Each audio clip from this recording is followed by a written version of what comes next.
നെറ്റിന് എന്തോ പ്രോബ്ലം വന്നതാണ്. കുഴപ്പമില്ല.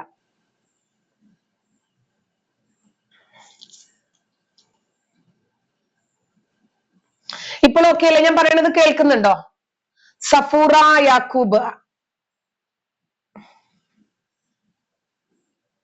നെട്ടൈട്ടം ഇട്ടണല്ലോ. ആദ്യം ഒരു കാര്യം നന്നായിട്ട് എഴുതാൻ പഠിച്ചിട്ട് വാച്ചല്ലേ. നാരായണൻ ഹായ്. ഞാൻ കണ്ടു വി എസിന് അനുശോചനങ്ങൾ, അത് ഞാൻ കണ്ടു, വാർത്ത കണ്ടിരുന്നു. സുഖമാണ് ജോൺ ജോൺ മത്തായി. ഓക്കെ, സുഖാണ്. ആരിഫ് ഹായ്. ആരിഫിനെ കുറെ ആയല്ലോ കണ്ടിട്ട്, ആരിഫിനെ കാണാനേ ഇല്ലല്ലോ. എല്ലാവർക്കും സുഖമാണെന്ന് വിചാരിക്കുന്നു. അപ്പൊ ഇന്ന് ഒരു നല്ല ദിവസമാണ് കേട്ടോ. ഒരുപാട് സന്തോഷകരമായിട്ടുള്ള നിമിഷങ്ങൾ സമ്മാനിച്ച ഒരു ദിവസമായിരുന്നു ഇന്ന്. ആദ്യം ഞാൻ ചെറുതായിട്ട് അതിന്റെ ഒരു ഇൻട്രൊഡക്ഷൻ ഒന്ന് പറയാം. പിന്നെ ഒരു ഓൺലൈൻ ടെക്സ്റ്റൈൽസ് തുടങ്ങി. കാരണം എന്തായിരുന്നാലും ഷോപ്പുകളൊന്നും ഇവര് നമുക്ക് തരില്ല. ഇനി തന്നാൽ തന്നെയും ഇവര് പള്ളികളിലൂടെ തന്നെ വിളിച്ചു പറയും, ഇന്നിടത്ത് ബിസിനസ് നടത്തുന്നത് ജാമിദാണ്, അവിടെ ഒരു കാരണവശാലും നിങ്ങൾ ആരും ചെന്ന് സാധനങ്ങൾ വാങ്ങരുതെന്ന്. അങ്ങനെ ഒരു അനുഭവം ഉണ്ട് കേട്ടോ. ഹിക്മത്ത് എന്ന പേരിൽ, ഹിക്മത്ത് എന്ന് പറഞ്ഞാൽ യുക്തി എന്നാണ് അർത്ഥം, എന്ന പേരിൽ ഒരു ടെക്സ്റ്റൈൽസ് തുടങ്ങി കാപ്പാട്. ഇവരെല്ലാം കൂടി അത് പൊളിച്ചടുക്കി കയ്യിൽ തന്നു. എന്നിട്ട് പിന്നീട് യൂസ്ഡ് ബൈക്ക്, സോപ്പ് കട, അങ്ങനെ ഒരുപാട് ഒക്കെ തുടങ്ങി എല്ലാം പൊളിച്ചടുക്കി കയ്യിൽ തന്നു. എന്തായിരുന്നാലും ഓൺലൈനിൽ അങ്ങനെ ചെയ്യാൻ പറ്റില്ലല്ലോ. പിന്നെ ഇവരെ കൊണ്ട് സാധിക്കുന്നത്ര രൂപത്തിൽ കുത്തിത്തിരിപ്പുകൾ എവിടെയാണെങ്കിലും ഇവരുണ്ടാക്കും, അത് വേറെ. അങ്ങനെ ഇന്ന് രാവിലെ ഞാനൊരു ആഡ് ഇട്ടു. അതായത് ഒരു ബെഡ്ഷീറ്റിന്റെ പരസ്യമാണ് ഇട്ടത്. Okay George, thank you. Thoufeeq, thank you, hi. അപ്പോ 899 രൂപയുടെ ബെഡ്ഷീറ്റും അതുപോലെ 1999 രൂപയുടെ ബെഡ്ഷീറ്റുമാണ് പരസ്യം ചെയ്തിരുന്നത്. 1999 രൂപയുടെ ബെഡ്ഷീറ്റ് 999 രൂപയ്ക്കും 1299 രൂപയുടെ ബെഡ്ഷീറ്റ് 899 രൂപയ്ക്കുമാണ് ഞാൻ പരസ്യമിട്ടത്. ആസ്വദി, ഓക്കെ, താങ്ക് യു.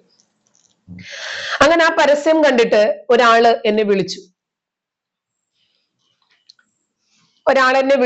അങ്ങനെ സംസാരിച്ചു. അപ്പൊ അദ്ദേഹം പറഞ്ഞു, ഏതെങ്കിലും പാവങ്ങൾക്ക് ഏതെങ്കിലും അംഗനവാടിയിലോ മറ്റോ ഒരു 20 ബെഡ്ഷീറ്റ് കൊടുക്കണം, 899 രൂപയുടേത് മതി എന്ന് എന്നോട് പറഞ്ഞു. അപ്പൊ അദ്ദേഹത്തിന്റെ പേരൊന്നും വെളിപ്പെടുത്തുന്നത് ഇഷ്ടമില്ല. എന്റെ എല്ലാ വീഡിയോസും ലൈവും ഷോർട്സും ഒക്കെ കാണുന്ന ഒരാളാണ്, കുറച്ച് ഏജ്ഡ് ആയിട്ടുള്ള ആളാണ്. അങ്ങനെ അദ്ദേഹം ഇന്ന് രാവിലെ തന്നെ പൈസ ഇട്ടു തന്നു. ഞാൻ നേരെ 20 ബെഡ്ഷീറ്റുമായിട്ട് അഭയത്തിലേക്ക് പോയി. അഭയം നിങ്ങൾ കേട്ടിട്ടുണ്ടോ? കേൾക്കണം. ജീവിതത്തിൽ ഒരിക്കലെങ്കിലും ആ മുറ്റമൊന്ന് ചവിട്ടണം, നിങ്ങൾ ഒന്ന് കാണണം നിങ്ങൾ അതൊക്കെ. ഒരമ്മ ഒറ്റ പ്രസവത്തിൽ 2 മക്കൾക്ക് ജന്മം നൽകുന്നു. 2 മക്കളും ഫിസിക്കൽ ചാലഞ്ചേഴ്സ് ആണെന്ന് അറിയുമ്പോൾ ഇട്ടിട്ട് പോകുന്നു.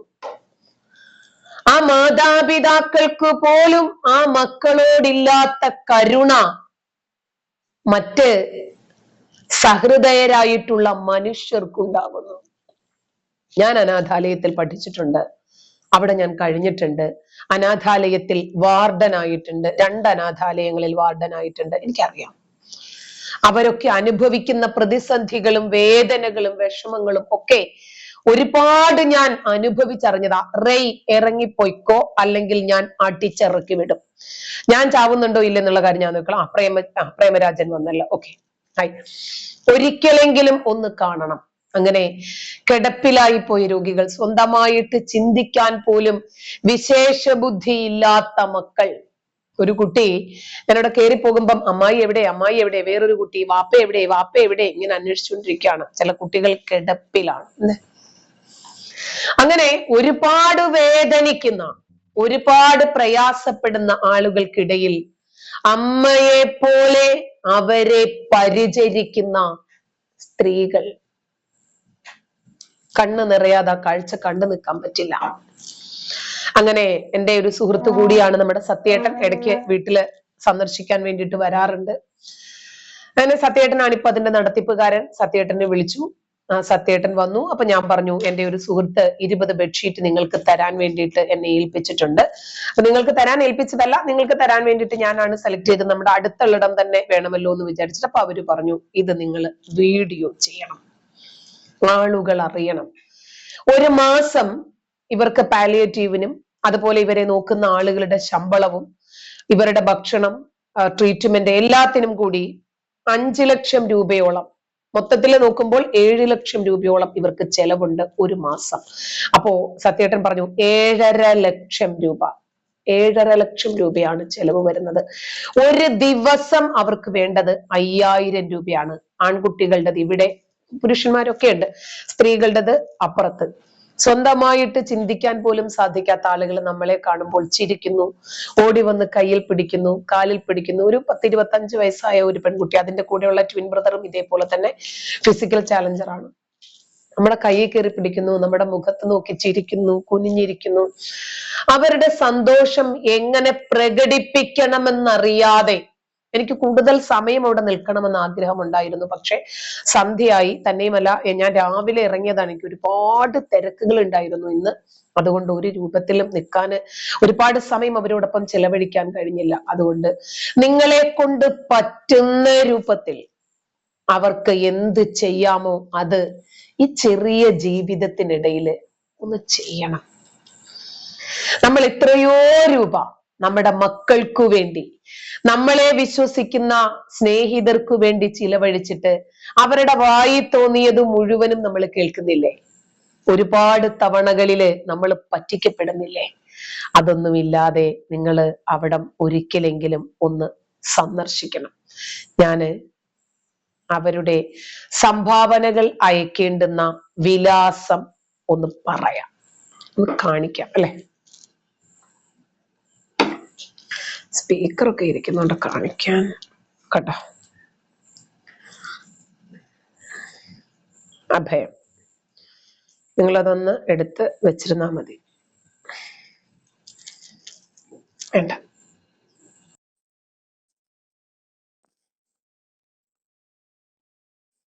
കേൾക്കുന്നില്ലല്ലോ.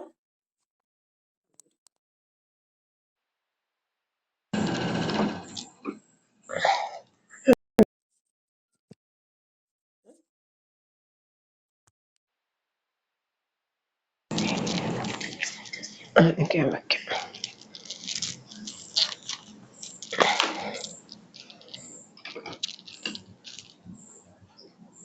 ഓക്കെ, ഇപ്പൊ കേൾക്കുന്നുണ്ടോ?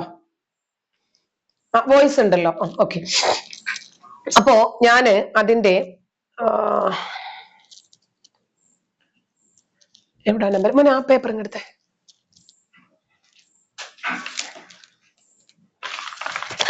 അപ്പൊ ആ നമ്പർ ഞാൻ തരാം. ഇതിനകത്ത് ജിപേ ഉണ്ട്.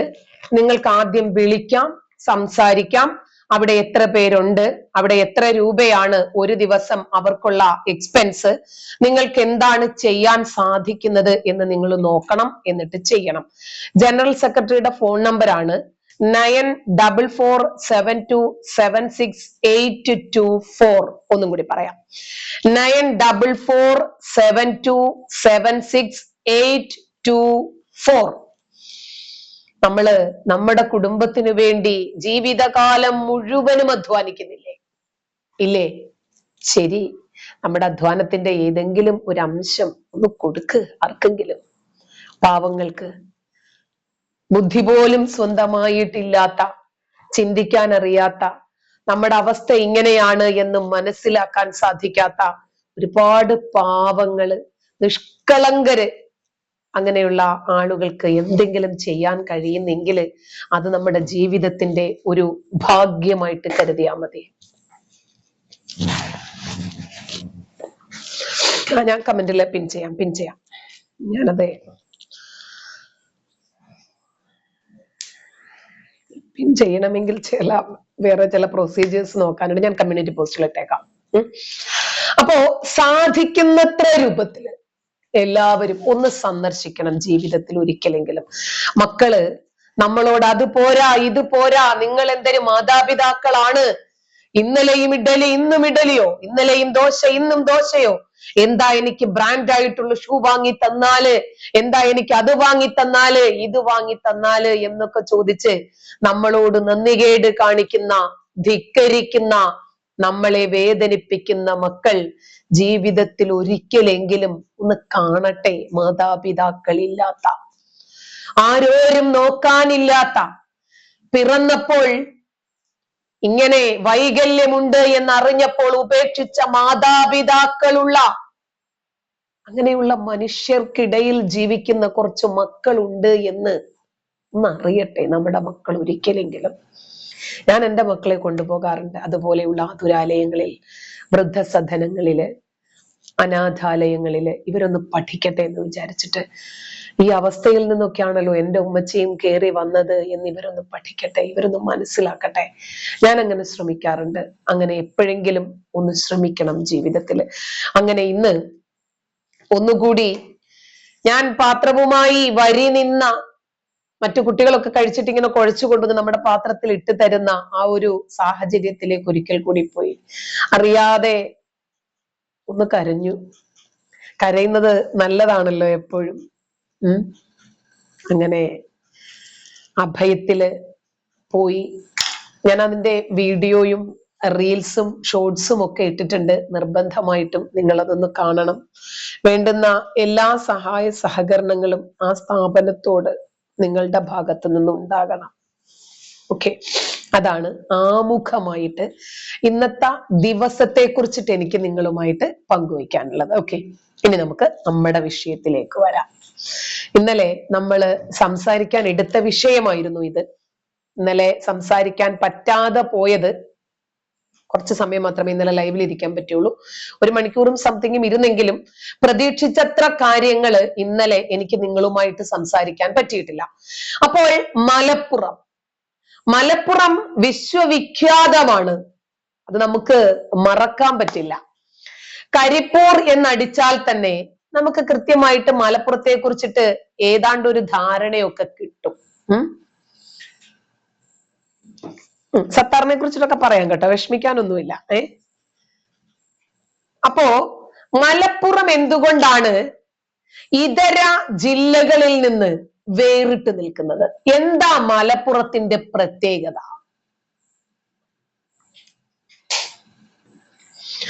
ഫിയ ഗ്രൂപ്പ്, അതെ, നമുക്ക് വേണ്ടത്ര രൂപത്തില് ഇതുപോലെയുള്ള ആളുകളെ കൂട്ടിപ്പിടിക്കാൻ, അവരെ സഹായിക്കാൻ, സഹകരിക്കാൻ എന്ത് ചെയ്യണമെന്ന് ആലോചിക്കണം.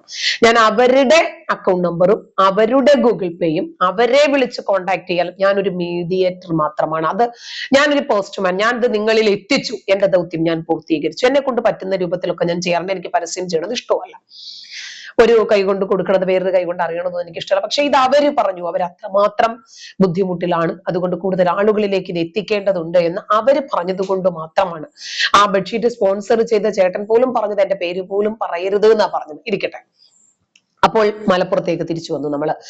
500 കോടി രൂപയെങ്കിലും കുറഞ്ഞത് മുസ്ലിം ലീഗിന്റെയും ലീഗ് നേതാക്കളുടെയും കീശയിൽ എത്തിക്കുന്ന ഒരു ലക്ഷ്യമാണ് +1 സമര നാടകത്തിലുള്ളത് എന്ന് 2024 ജൂൺ 28 മലപ്പുറം സഖാക്കൾ എന്ന ഗ്രൂപ്പിൽ ജയകൃഷ്ണൻ മണ്ണാറത്തൊടി എഴുതിയത് ഞാൻ ഇന്ന് ഓർത്തെടുക്കുവാണ്.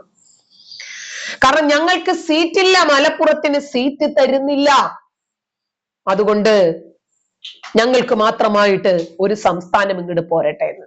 എന്തല്ലേ, ഭയങ്കര വിളവാണ് കേട്ടോ ഇവർക്ക്. ഞങ്ങൾക്കൊരു ചികിത്സ കിട്ടിയിട്ടില്ലെങ്കിൽ ആ ഹോസ്പിറ്റൽ ഇനി വേണ്ട, നമുക്ക് മാത്രമായിട്ട് ഒരു ഹലാൽ ഹോസ്പിറ്റൽ ഇങ്ങോട്ട് പോരട്ടെ. എന്നാ പിന്നെ സുന്നത്ത് കർമ്മമൊക്കെ അവിടെ ധൈര്യമായിട്ട് ചെയ്യാലോ. പെണ്ണുങ്ങൾക്കും ചെയ്യാം, ആണുങ്ങൾക്കും ചെയ്യാം. ഇനി അതല്ല, അക്യൂപങ്ചർ രൂപത്തില് പ്രസവവും എടുക്കാം. നൈസായിട്ട് പെണ്ണുങ്ങളെ കൊല്ലണമെങ്കിൽ കൊല്ലുകയും ചെയ്യാം. എന്താലേ? ശരി, അതെന്താ ഫാസില, BJP-ക്കാര് മനുഷ്യരല്ലേ? കൊച്ചെ കമ്മി പോലെ, കൊങ്ങി പോലെ, സുഡു പോലെ ഒരു രാഷ്ട്രീയ പാർട്ടി മാത്രമാണ് സംഘിയും. ഈ കേന്ദ്രം ഭരിക്കുന്ന പാർട്ടിയല്ലേ. ഞാൻ സംഘി ആണെങ്കിൽ നിനക്ക് എന്താ വെച്ചേ? കൊച്ചെ കമ്മിയേക്കാളും കൊങ്ങിയേക്കാളും സുടുക്കളെക്കാളും 100ൽ 100 മേനി ഈ രാജ്യത്തോട് കൂറും പ്രതിബദ്ധതയുമുള്ള ജനാധിപത്യ വിശ്വാസികളാണ് കൊച്ചെ സംഘികൾ. അത് നിങ്ങൾക്ക് അറിയാത്തതേ നിങ്ങൾ പുറത്തു നിന്ന് വീക്ഷിക്കുന്നത് കൊണ്ടാണ് കേട്ടോ. കാരണം ആ ചാണകക്കുഴിക്കകത്ത് അതല്ലെങ്കിൽ ആ തീട്ടക്കുഴിക്കകത്ത് കിടക്കുമ്പോൾ നിങ്ങൾക്ക് അതല്ലേ നാറു, അതുകൊണ്ടാണ്. കുഴപ്പമില്ല, അതങ്ങ് ശരിയായിക്കോളും. സൗദാ നാസർ, എന്റെ തട്ടം കണ്ട് നിന്റെ കുരു എന്തിനാ കൊച്ചെ പൊട്ടുന്നത്? ഞാനിത് എവിടെ ഇടണമെന്നുള്ളത് ഞാനല്ലേ കൊച്ചെ തീരുമാനിക്കുന്നത്. മദ്രസയിൽ മാത്രം പഠിച്ചിട്ട് വരുന്നത് കൊണ്ടാണ് ഒരു വ്യക്തിയുടെ പേഴ്സണൽ വിഷയങ്ങൾ എന്താണ് എന്ന് മനസ്സിലാക്കാൻ പറ്റാത്തത് കേട്ടോ. ഒരു തട്ടം ഞാൻ തലയിലിടണോ താഴത്തിടണോ അതോ തറയിലിട്ട് ചുരുട്ടി കൂട്ടണോ ഇതൊക്കെ ഞാനല്ലേ തീരുമാനിക്കുന്നത്. ഇറാനിലെ മുസ്ലിം സ്ത്രീകൾ തട്ടം വലിച്ചിട്ട് കത്തിച്ചു, എവിടെ പോയിരുന്നു നീയൊക്കെ? ഇറാനിലെ സ്ത്രീകൾ ഖുർആൻ കൂട്ടിയിട്ട് കത്തിച്ചു, എവിടെ പോയിരുന്നു നീയൊക്കെ? സയാൻ, നിന്റെ ഉമ്മായെ വിളിക്കുന്ന വിളി ഇവിടെ വന്ന് വിളിക്കണ്ട. സയാനെ പറഞ്ഞു വിട്ടേരെ. നാരായൺ എവിടെ? പ്രേംരാജ് നീ പറഞ്ഞു വിട്ടേരെ അവനെ. കാക്കാക്കൂട്ടത്തിന്റെ നാവിൽ നിന്നും നല്ലതൊന്നും വരില്ല. അവന്മാർ ഇതേ പറയൂ. പറഞ്ഞു വിട്ടേരെ, നമുക്ക് ഇത്തരം ആളുകളെ ഒന്നും ആവശ്യമില്ല. അപ്പോ +1 ഞങ്ങൾക്ക് സീറ്റ് കിട്ടുന്നില്ല. അലോട്ട്മെന്റിൽ കുട്ടികൾ ഇങ്ങനെ കാത്തിരിക്കുകയാണ്. ഫസ്റ്റ് കഴിഞ്ഞു, സെക്കൻഡ് കഴിഞ്ഞു, തേർഡ് കഴിഞ്ഞു. അയ്യോ, +1 സീറ്റ് ഇല്ലാതെ നമ്മുടെ കുട്ടികൾ വിഷമിക്കുന്നത് കൊണ്ട് തൽക്കാലം നിങ്ങൾ എന്ത് ചെയ്യണം? നമുക്ക് മാത്രമായിട്ട് പോണ്ടിച്ചേരി ഒഴികെയുള്ള ബാക്കി ഭാഗങ്ങളെല്ലാം നമുക്കൊരു സംസ്ഥാനമാക്കി ഇങ്ങോട്ട് തന്നാൽ നമ്മൾ പിന്നീട് കസ്റ്റംസ് ഉദ്യോഗസ്ഥരെ ഒക്കെ പറഞ്ഞു വിടും. പിന്നീട് എന്തിനാ കരിപ്പൂരിൽ കസ്റ്റംസ് ഉദ്യോഗസ്ഥരെ വേണ്ടല്ലോ, പിന്നീടെല്ലാം നമ്മൾ അങ്ങോട്ട് ആയിക്കോളാം. ഇനി ഹലാൽ ചികിത്സ വേണമെങ്കിൽ അങ്ങനെ, ഓപ്പറേഷൻ തിയേറ്ററിൽ ഹിജാബ് ഇട്ട് കയറണമെങ്കിൽ അങ്ങനെ, ഇനി പേഴ്സണൽ ആയിട്ട് എന്തെങ്കിലും ദേശീയ പതാക വേണോ,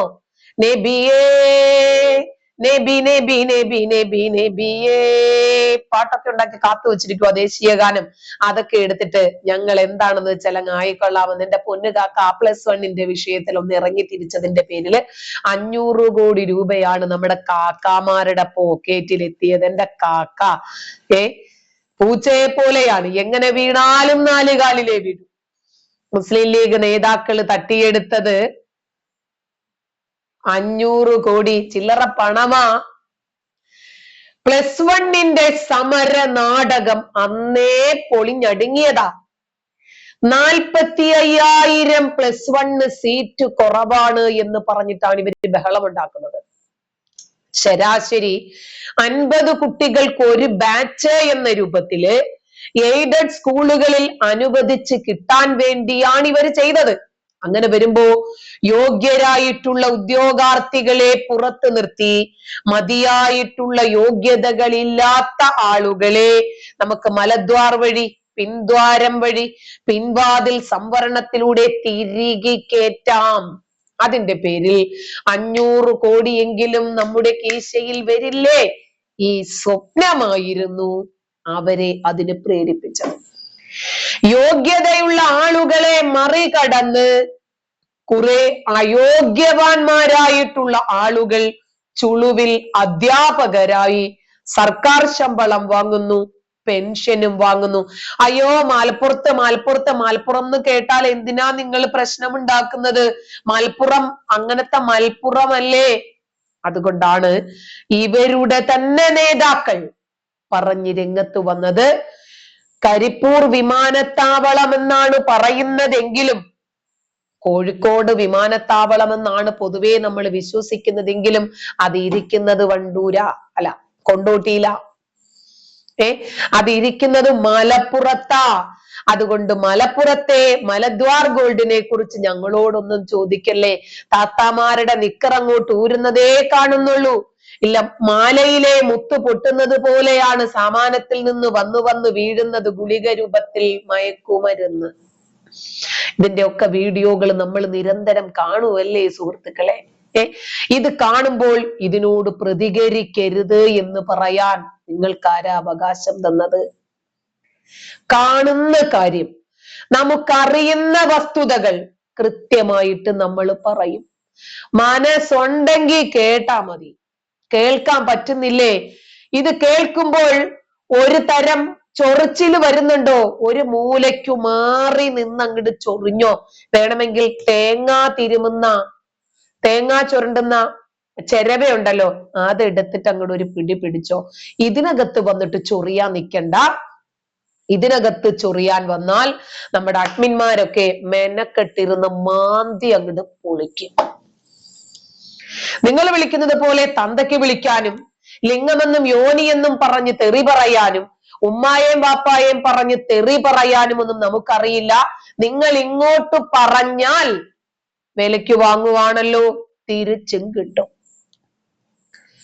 ഒരടി കരണത്ത് കിട്ടിയാൽ അടുത്ത കരണം കാണിച്ചു കൊടുക്കാനൊന്നും ഇപ്പൊ നമുക്കാർക്കും സമയമില്ലെന്നേ, മനസ്സിലായ? അതുകൊണ്ട് കരണത്തടിക്കാൻ കൈ പൊക്കിയാൽ നാവി ചവിട്ടി കലക്കി അവിടെ ഇടാൻ ഇന്ന് നമുക്കറിയാം.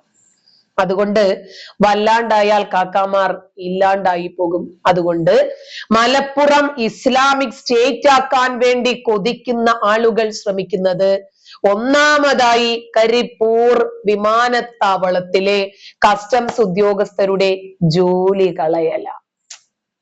പിന്നീട് നമ്മളതായി മാറിയില്ലേ? പിന്നീട് നമുക്ക് എന്തിനാണ് ഒരു കസ്റ്റംസ് ഉദ്യോഗസ്ഥര് വെറുതെ അവിടെയും ഇവിടെയും കൈയിട്ട് തോണ്ടി എന്തിനാണ് അവരെ കൂടി ബുദ്ധിമുട്ടിലാക്കുന്നതെന്നേ?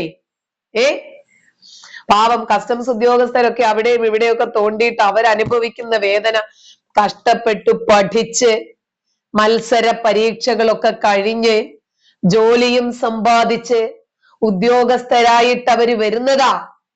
ആ ഉദ്യോഗ കുപ്പായം ഇട്ടിട്ട് ഇവളുമാരുടെ ഒക്കെ ഉമ്മറവും പിന്നാമ്പുറവും ഒക്കെ കൈയിട്ട് തോണ്ടേണ്ടുന്ന ഗതികേടോ, അവരൊക്കെ നെഞ്ചിലിടിച്ച് നിലവിളിക്കുന്നുണ്ടാകും കേട്ടോ ഇത് കഴിയുമ്പോ.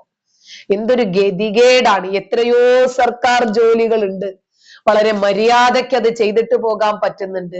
ഇവന്റെയൊക്കെ എവിടെയൊക്കെ തോണ്ടിയാലാണ് ഒരു ദിവസം കഴിഞ്ഞു പോകുന്നത്. അങ്ങനെ കസ്റ്റംസ് ഉദ്യോഗസ്ഥർ ഇവർക്ക് അനുകൂലമായി നിൽക്കുന്ന സാഹചര്യവും ഉണ്ട് കേട്ടോ. നമ്മൾ പറയുമ്പോ അതും പറയണം. കാരണം അവര് നോക്കുമ്പോ ഈ കിട്ടുന്ന ശമ്പളം ഒന്നും മതിയാകുന്നില്ലെന്നേ. അതുകൊണ്ട് ഒന്ന് കണ്ണടച്ചു കഴിഞ്ഞാല് വെറുതെ പോകുന്ന ഒരു ദ്വാരം, അല്ല 2 ദ്വാരം, ശരിയെന്നാ താത്താമാർക്ക് 2 ദ്വാരം, എന്നാ പിന്നെ എന്തെങ്കിലുമൊക്കെ ഇടിച്ചു കയറ്റി കൊണ്ടുപോകുന്നെങ്കിൽ കൊണ്ടുപോയിക്കോട്ടെ. മദ്രസ തലം മുതലേ വിശാലമാക്കി കൊണ്ടുവരുന്നതേ ഇത്തരം ചില ദീർഘ വീക്ഷണങ്ങൾ വെച്ചിട്ടാണ്. ശരിയെന്നാ ഇരുന്നോട്ടെ എന്ന്. ഹജ്ജിന് കൊണ്ടുപോയ ഉസ്താദുമാരടക്കം തിരിച്ചു വന്നപ്പോൾ ദ്വാരം നിറച്ചു വന്ന ചരിത്രം ഇവിടെയുണ്ട്. ഒന്നും വേണ്ട, നിങ്ങൾ കരിപ്പൂർ എന്ന് ഗൂഗിളിൽ ഒന്ന് അടിച്ചു നോക്കിയാൽ കിട്ടുന്നത് അത്രയും ഈ വിഷയത്തിലുള്ള വാർത്തകൾ തന്നെയാണ്. എന്തേ, കരിപ്പൂർ എന്ന് പറയുന്ന ഒരു വിമാനത്താവളമല്ലേ? അതിനെക്കുറിച്ച് ചോദിക്കുമ്പോഴെല്ലാം എന്തിനാണ് ഇതുപോലെയുള്ള വാർത്തകൾ വരുന്നത്? ഞാനും കണ്ടു ആരിഫെ, വയനാട്ടിൽ മുസ്ലിം ലീഗിന്റെ ഭൂമി തട്ടിപ്പ്. ഞാൻ അതിനെക്കുറിച്ച് കൂടുതൽ ഡേറ്റാസ് സംഘടിപ്പിച്ചുകൊണ്ടിരിക്കുകയാണ്, ഞാൻ പറഞ്ഞു തരാം അതിനെ സംബന്ധിച്ച്. അപ്പോ മലപ്പുറം എന്ന് കേൾക്കുമ്പോ ചില ആളുകളോട് ഞങ്ങൾക്ക് പറയാനുള്ളത് ഇത് കേരളത്തിനകത്താണ് കേട്ടോ, കേരളം ഇന്ത്യക്കകത്താണ് കേട്ടോ. നിങ്ങൾ അത് ജസ്റ്റ് ഒന്ന് മനസ്സിലാക്കുന്നത് നല്ലതാ. അല്ലാതെ കേരളത്തിൽ പറഞ്ഞു അല്ല, മലപ്പുറത്തെ വന്ന് തോണ്ടണ്ട എന്നൊക്കെ പറഞ്ഞാൽ ആരുടെയും തന്തയ്ക്ക് സ്ത്രീധനം കിട്ടിയതല്ല മലപ്പുറം. മലപ്പുറം കേരളത്തിലെ ഒരു സംസ്ഥാനം മാത്രമാണ്. അതൊന്നും മനസ്സിലാക്കിയാൽ മതി കേട്ടോ. അപ്പോ മലപ്പുറത്തെ കുറിച്ച് പറയുമ്പോ അയ്യോ അതെന്താ വെള്ളാപ്പള്ളി നടേശന് മലപ്പുറത്തെ കുറിച്ച് പറഞ്ഞാൽ എന്താ പ്രശ്നം? നിങ്ങൾ എന്ത് ചെയ്യും? മുട്ടയടിക്കുക. വെള്ളാപ്പള്ളിക്ക് അദ്ദേഹത്തിന്റെ അഭിപ്രായം തുറന്നു പറയാൻ ഇവിടെ സ്വാതന്ത്ര്യമുണ്ട്. മലപ്പുറത്തെ കുറിച്ച് അദ്ദേഹം പറഞ്ഞ കാര്യം സത്യമാണ്, എന്താ സംശയം? ഏതെങ്കിലും ഒരു നിയമം ഈ നാട്ടിൽ പാസ്സാക്കണമെങ്കിൽ അങ്ങ് പാണക്കാട് തങ്ങളുടെ വീട്ടിൽ നിന്നും ഓർഡർ ഒപ്പിട്ട് കിട്ടണം എന്ന് സംസ്ഥാനം ഭരിക്കുന്ന ഒരു മുഖ്യമന്ത്രി ആവശ്യപ്പെടുന്നു, അതിനുവേണ്ടി കാത്തിരിക്കുന്നു. ഇതൊന്നും നമുക്ക് അംഗീകരിക്കാൻ പറ്റില്ലപ്പാ. നിങ്ങൾക്കിത് അംഗീകരിക്കാൻ പറ്റുമെങ്കിൽ വെച്ചുക്കോ, നമുക്ക് പറ്റില്ല. മലപ്പുറം കേരളത്തിന്റെ ഒരു സംസ്ഥാനമാണ്. ഞാൻ ഉറങ്ങണോ വേണ്ടേന്ന് ഞാൻ തീരുമാനിച്ചോളാം, നീ ഇറങ്ങിപ്പോടാ. പറയാൻ നോക്കി ഭരിച്ചാൽ മതി കേരള ഗവൺമെന്റ് എന്ന നിലയിലേക്ക് എത്തില്ലേ? സ്കൂളിൽ എത്തിയില്ലേ? കുട്ടികൾക്ക് ഈ സുംബ നൃത്തം ഗവൺമെന്റ് കൊണ്ടുവന്നു. ഗവൺമെന്റ് എന്ത് നിയമം കൊണ്ടുവന്നാലും അതിപ്പോ മലപ്പുറത്ത് പോയി ചോദിച്ചിട്ട് ചെയ്തില്ല എങ്കിൽ അത് കുഴപ്പമായി. സത്യമല്ലേ? കുറച്ചു നാളുകൾക്ക് പറഞ്ഞു അദ്ദേഹം ഇപ്പൊ ഓർമ്മയിലാണെങ്കിൽ ആരോഗ്യമായിട്ടിരുന്ന കാലത്ത് അദ്ദേഹം പറഞ്ഞു 40ഓടുകൂടി കേരളം ഒരു മുസ്ലിം ഭൂരിപക്ഷ സമുദായമാക്കും. അപ്പൊ അതുവരെ എത്തുന്ന കാര്യം വേണ്ടിവരുമെന്ന് എനിക്ക് തോന്നുന്നില്ല. അപ്പൊ തന്നെ നമ്മുടെ മലപ്പുറം ഒരു ജില്ലയാണെന്നറിയാം. പക്ഷെ മലപ്പുറം ഇന്ന് മലപ്പുറത്തെ സഖാക്കളും സുഡുക്കളും വിചാരിച്ചിരിക്കുന്നത് എന്താ? മലപ്പുറം ഒരു സംസ്ഥാനമാണെന്നാ. മലപ്പുറം ഒരു ജില്ലയാണ്. ആ മലപ്പുറം ജില്ല ഇരിക്കുന്നത് കേരളം എന്ന സംസ്ഥാനത്തിലാണ്. ആ കേരളം എന്ന സംസ്ഥാനം ഇന്ത്യയിലാണ്. ഇന്ത്യ ഭരിക്കുന്നത് സംഘിയാണ്, നരേന്ദ്രമോദിയാണ്. അതൊന്ന് ഓർത്തു വെച്ചാ മതി. നിയോജകമണ്ഡലം നോക്കിയപ്പോൾ ആലപ്പുഴ 2 കുറഞ്ഞു. അതായത് പ്രൊഡക്ഷൻ കുറച്ച് സ്ത്രീകൾ പുരുഷനോട് ചേർന്ന് നമ്മളിലെ ഹിന്ദുക്കളല്ലേ, ബോധപൂർവമല്ല. അവിടെ പ്രൊഡക്ഷൻ പറഞ്ഞപ്പോ ജനസംഖ്യ കുറഞ്ഞ് 2 സീറ്റ് കുറഞ്ഞു. അതേത് മലപ്പുറത്ത് 4 സീറ്റ് അത് കയറി. അപ്പൊ വാശിയായിട്ട് അവർ പ്രൊഡക്ഷൻ കയറ്റി ജനസംഖ്യ കൂട്ടി. എങ്ങനെ നടക്കുന്ന കാര്യം കൊണ്ട് പൊന്നു പെങ്ങന്മാരെ പ്രൊഡക്ഷൻ കുറയ്ക്കല്ലേ, പണി പോക്കാണ്. നമ്മൾ വലിയ ആദർശം പറഞ്ഞ് വെള്ളത്തിലാകുന്ന രീതിയിലാണ് പോകുന്നത്. ഇനി എല്ലാവരായി പോകും. നിങ്ങൾ താഴെയിട്ടുണ്ട്. ഇതിനുള്ള പരിഹാരം നമ്മൾ ഒറ്റയ്ക്കല്ല. ഇവിടെ നായാടി തൊട്ട് നസ്രാണി വരെയുള്ള ഒരു കൂട്ടായ്മയാണ് വർത്തമാനകാലത്ത് അനിവാര്യമായിട്ടുള്ളത്. ആ കൂട്ടായ്മ ശക്തമാക്കാൻ പ്രത്യേകിച്ച് കോട്ടയത്തുകാരി. കാരണം നമുക്ക് അവർ നസ്രാണികളോട് വെല്ലുവിളിയല്ല. അവരെ കുട്ടികൾ കൂടെ നിന്നുകൊണ്ട് ഒരുപാട് കാര്യം അവർ ഒന്നിച്ച് ഒരുപാട് കാര്യം സാധിച്ചിട്ട് പോയിട്ടുണ്ട്. ഇത് കണ്ടാലും കൊണ്ടാലും പഠിക്കാനല്ലോ നമ്മള് തൊഴിക്കും തോറും തൊഴിലും ചെയ്യുന്ന രീതി മാറി പ്രതികരിക്കുന്ന സ്വഭാവമായി വേണം. ആരെയും അധികാരങ്ങൾ പിടിച്ചു വിട്ടാലല്ല, നമുക്ക് അവകാശപ്പെട്ട കിട്ടണ്ടേ.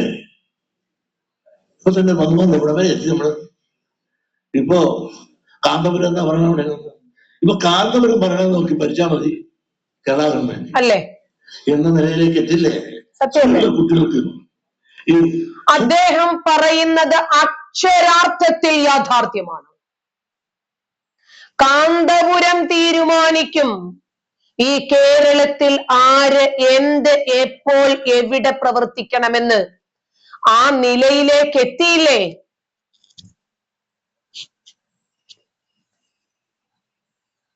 വോയിസ് പോയോ? ആ കബീറിനെ അങ്ങ് പറഞ്ഞു വിട്ടേരെ. കേൾക്കുന്നില്ലേ റെനി?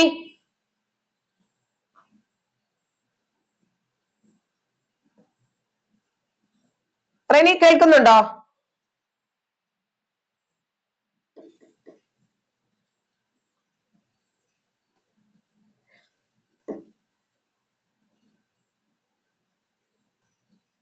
അനിൽകുമാർ കേൾക്കുന്നുണ്ടോ? ആ ഉണ്ട്. വെറുതെ ആവശ്യമില്ലാതെ വരുന്നതാണ്. അവരെ പറഞ്ഞു വിട്ടേരേട്ടോ. വലിയ ബുദ്ധിമുട്ടാണ് അവരൊക്കെ. ഇങ്ങനെ കണ്ടോ എന്തൊക്കെ രൂപത്തിലാണ് ഈ പ്രശ്നങ്ങൾ ഉണ്ടാക്കാൻ ശ്രമിക്കുന്നത് നോക്കിക്കേ.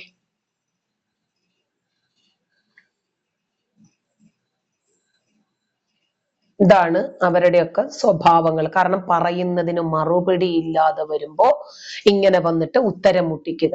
ഇവരുടെയൊക്കെ കുത്തിത്തിരിപ്പ് ചിന്താഗതിയാണ് ഇതൊക്കെ. അതുകൊണ്ടാണ് ഈ വെള്ളാപ്പള്ളി പറഞ്ഞത് 100% യാഥാർത്ഥ്യമാണ്.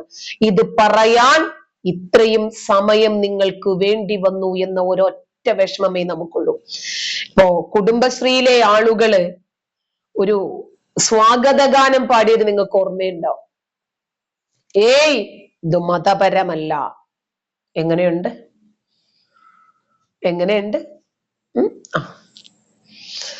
എല്ലാ വിഷയത്തിലും നിമിഷപ്രിയയുടെ വിഷയത്തിൽ ഉസ്താദ് എന്തോ മലമറിച്ചു എന്നുള്ള രൂപത്തിലാണ് ഉസ്താദിന്റെ കുഞ്ഞുങ്ങള് ഡ്രാഗൺ കുഞ്ഞുങ്ങൾ ഇങ്ങനെ കരഞ്ഞുകൊണ്ടിരിക്കുന്നത്. ശരിക്കും ഉസ്താദ് ഒരു ചുക്കും ചുണ്ണാമ്പും ചെയ്തിട്ടില്ല. ഈ രാജ്യത്തിന്റെ പ്രധാനമന്ത്രി കേന്ദ്ര സംഘമെത്തി കാര്യങ്ങൾ എന്താണ് എന്ന് അപഗ്രഥിച്ച് പഠിച്ച് ആ വിഷയത്തിൽ ഇടപെട്ടു. അതല്ലാതെ മതപണ്ഡിതൻ ഒരു ചുക്കും ചുണ്ണാമ്പും ചെയ്തിട്ടില്ല. അതെ റാസിഖ് പൊന്നാനി, ശരിയാണ്. അവസാനം നമുക്ക് ആകെ പറയാനുള്ള ഒരു സമാധാനം അതാണ്, അല്ലെ? നിങ്ങൾ പറയുന്ന ഇസ്ലാമല്ല ഞങ്ങളുടെ ഇസ്ലാം. അടിപൊളിയാ. അതെ, നമ്മുടേത് കുറച്ച് സ്പെഷ്യൽ ആണ്, അല്ലെ? അത്രേ ഉള്ളൂ.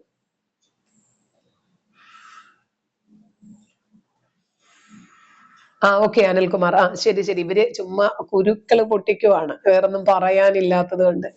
കാരണം ലീഗാപ്പികൾ വന്നിട്ടുണ്ട്. പകൽ ഇവര് ലീഗാണ്, രാത്രി ഇവര് സുടുക്കുഞ്ഞുങ്ങളാണ്.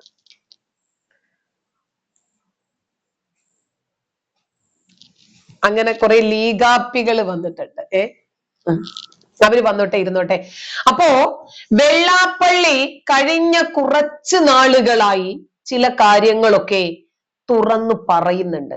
അതൊരു നല്ല ലക്ഷണമാണ്. മലപ്പുറത്തെ കുറിച്ച് പറഞ്ഞാൽ ഇവരെന്ത് ചെയ്യും? നമ്മളെ മൂക്കിൽ കൂടെ കയറ്റിക്കളയുവോ? അതോ നമ്മളെ ഈ കേരളത്തിൽ നിന്ന് ഇവരങ്ങ് അടിച്ചിറക്കുവോ? നമുക്ക് കൂടി നമ്മുടെ അഭിപ്രായങ്ങൾ തുറന്നു പറയാനുള്ള നാടാണിത്. ഇനി ആരംഗീകരിച്ചാലും അംഗീകരിച്ചിട്ടില്ലെങ്കിലും ശരി, അദ്ദേഹം പറഞ്ഞത് യാഥാർത്ഥ്യമാണ് എന്ന് അംഗീകരിക്കുന്ന, വിശ്വസിക്കുന്ന, ആ സത്യം ഉൾക്കൊള്ളുന്ന ഒരു പിടി ആളുകൾ ഈ കേരളത്തിലുണ്ടല്ലോ, അല്ലെ? കുമാരനാശാനും ആർ ശങ്കറിനും ഒക്കെ ശേഷം അവരുടെ സമുദായത്തെ സംബന്ധിച്ചിടത്തോളം ചൂണ്ടിക്കാണിക്കാൻ തലയെടുപ്പുള്ള, ധീരനായ, സത്യസന്ധനായിട്ടുള്ള ഒരു നേതാവാണ് വെള്ളാപ്പള്ളി. കേരളത്തിലെ കമ്മ്യൂണിസ്റ്റ് പാർട്ടി SNDP-യെ തിരുവിതാംകൂർ ഭാഗത്തെങ്കിലും വിഴുങ്ങാത്തതിന്റെ കാരണം ഒരു പക്ഷേ വെള്ളാപ്പള്ളി എന്ന ഒരു തടസ്സമാണ്, പ്രതിബന്ധമാണ്. വെള്ളാപ്പള്ളി നടേശൻ നയിച്ച 25 വർഷങ്ങൾ അവർക്ക്, അദ്ദേഹം ഏത് സ്ഥാനത്താണോ ഇരിക്കുന്നത് അതിനോട് അദ്ദേഹം നീതി പുലർത്തിയിട്ടുണ്ട്. അദ്ദേഹത്തിന്റെ സമുദായത്തിന്റെ നല്ല കാലഘട്ടമായിരുന്നു. പ്രായോഗിക രാഷ്ട്രീയത്തിന്റെ പ്രയോക്താവായി മാറുമായിരുന്ന വെള്ളാപ്പള്ളി രാഷ്ട്രീയം പോലും ഉപേക്ഷിച്ചത് ഒരു പക്ഷേ ആ സമുദായത്തിന്റെ ഉന്നതിക്ക് വേണ്ടിയാണ്.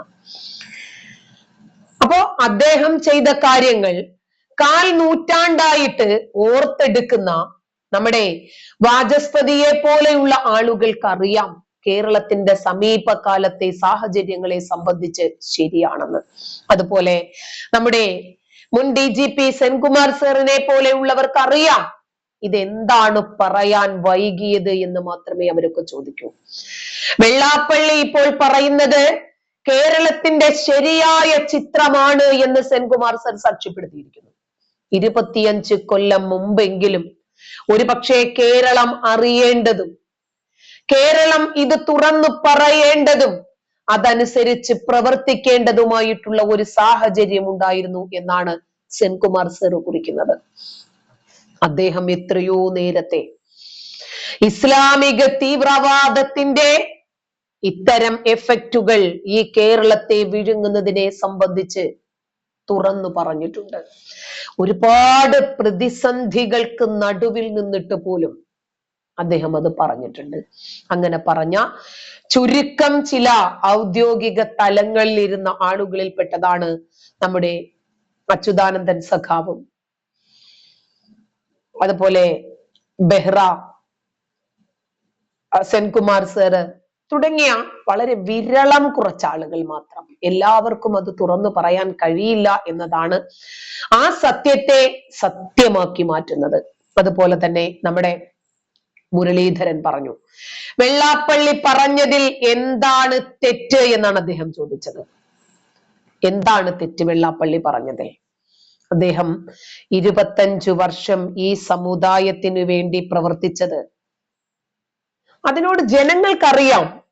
അദ്ദേഹത്തെ വിശ്വസിക്കുന്ന ആളുകളുണ്ടല്ലോ, അല്ലെ? അപ്പോ വർഗീയ പരാമർശം നടത്തി എന്നാണ് അദ്ദേഹത്തെ കുറിച്ച് പറയുന്നത്. ഇപ്പൊ അദ്ദേഹത്തെ പിന്തുണച്ച് കൂടുതൽ നേതാക്കന്മാരെത്തുവാണ്. മുൻ കേന്ദ്രമന്ത്രിയാണ് വി മുരളീധരൻ. വെള്ളാപ്പള്ളി പറഞ്ഞത് കേരളത്തിന്റെ സാമൂഹിക യാഥാർത്ഥ്യമാണ് എന്ന് അദ്ദേഹം കുറിച്ചിട്ടു.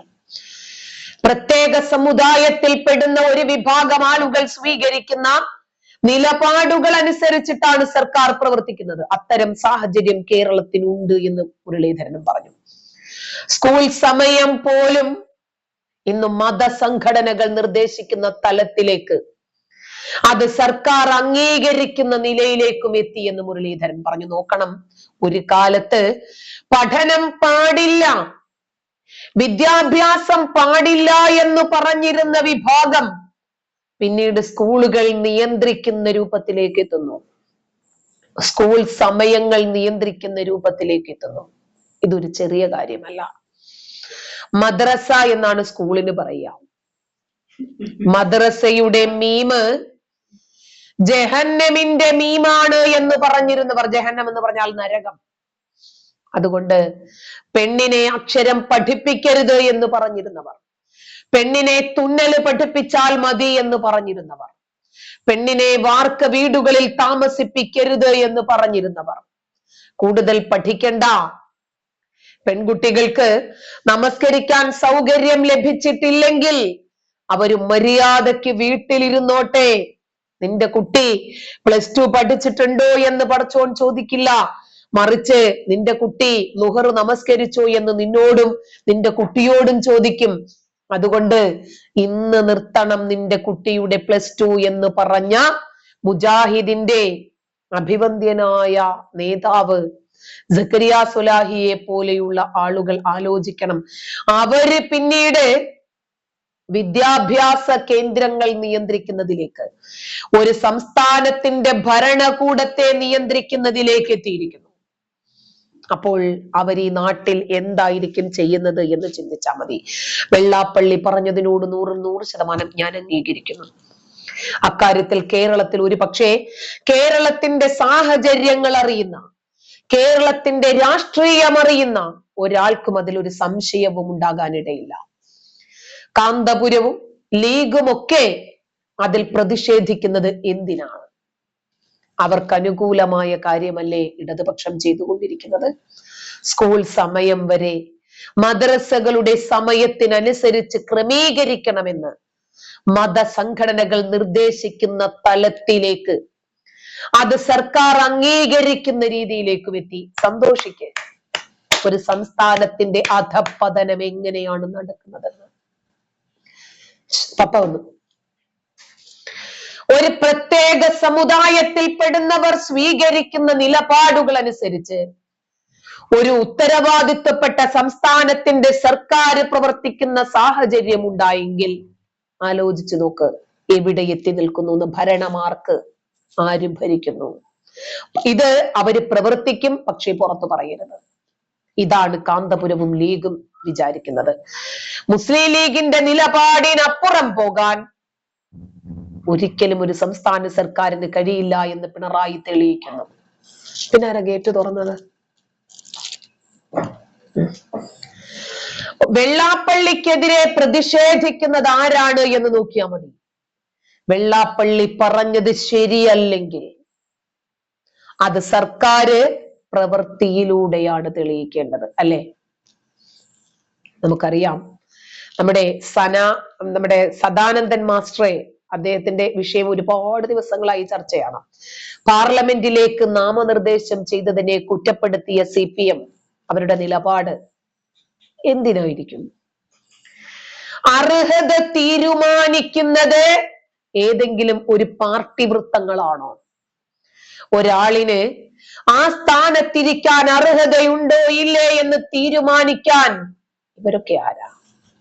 അവരുടെ കഴിഞ്ഞ കാല പ്രവൃത്തികളെ സംബന്ധിച്ചറിയുന്ന ആളുകൾ.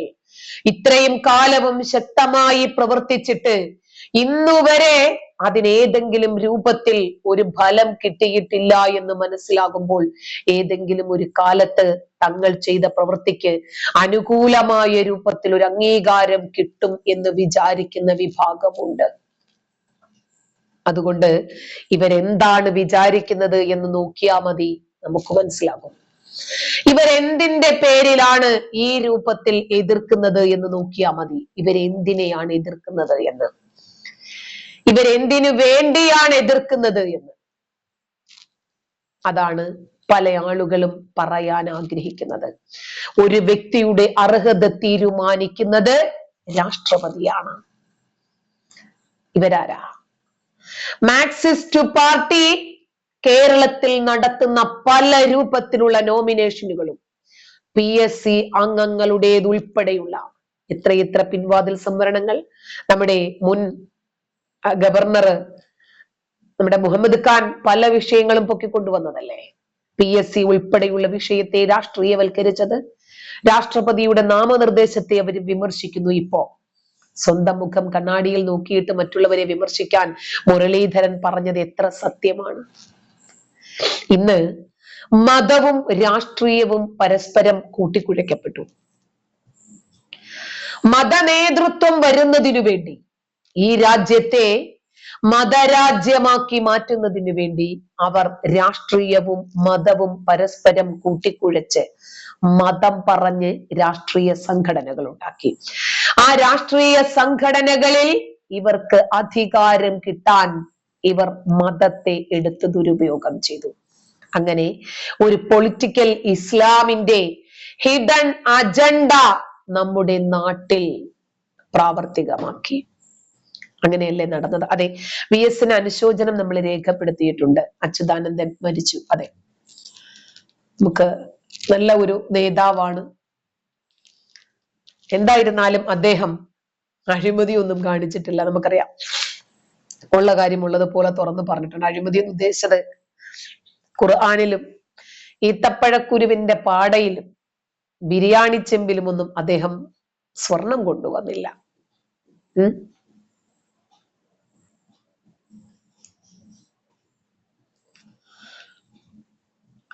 സാരംഗ് കേട്ടില്ലേ?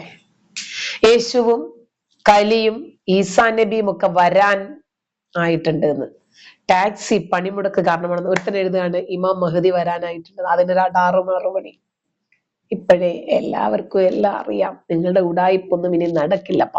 നോക്കണം, വെള്ളാപ്പള്ളി പറഞ്ഞപ്പോൾ മലപ്പുറത്തെ പറഞ്ഞു, ആഹാ. മുസ്ലിങ്ങളെ പറഞ്ഞു, ആഹാ. അദ്ദേഹം പറഞ്ഞത് വർഗീയതയാണ് എന്ന് പറഞ്ഞ് അദ്ദേഹത്തെ ഒറ്റപ്പെടുത്താൻ ശ്രമിക്കുമ്പോൾ, മോളെ എനിക്ക് ചായ വേണ്ട, പാല് വേണ്ട, പാല് കൂടുതലാണ് അതില്, എനിക്ക് വേണ്ട, എനിക്ക് ഗ്ലാസ് കട്ടൻ തന്നാ മതി. അപ്പോ വർഗീയ പ്രസ്താവനയാണ് അദ്ദേഹം നടത്തിയതെന്നും അതിന്റെ പേരിൽ കേസെടുക്കണമെന്നും പറഞ്ഞിട്ട് വെള്ളാപ്പള്ളി നടേശനെ വെല്ലുവിളിക്കുകയാണ് ഇവിടെ കേരളത്തിന്റെ ഈ മത നേതൃത്വങ്ങൾ ചെയ്യുന്നത്. നോക്കണം, അദ്ദേഹത്തിന്റെ സമീപനത്തിലെ ഭിന്നത ആദ്യം തന്നെ ഇവര് പ്രകടമാക്കി. അദ്ദേഹം പറഞ്ഞത് തെറ്റാണ് എന്ന് പറഞ്ഞ് മുസ്ലിങ്ങളെ പ്രീണിപ്പിക്കുന്ന ഒരു നിലപാട് അങ്ങനെ സ്വീകരിച്ചു. സമാധാനമായല്ലോ. വെള്ളാപ്പള്ളിയുടെ പ്രസ്താവനയെ വിമർശിച്ച് ആദ്യം തന്നെ പ്രതിപക്ഷ നേതാവ് VD സതീശൻ രംഗത്ത് വന്നു. അങ്ങനെ ഇടതു വലത് മുന്നണികൾ നമ്മളോടൊപ്പമാണ് എന്ന് കാക്കാമാർക്ക് ഒരു ഉറപ്പങ്ങൾ കൊടുത്തു പോരെ?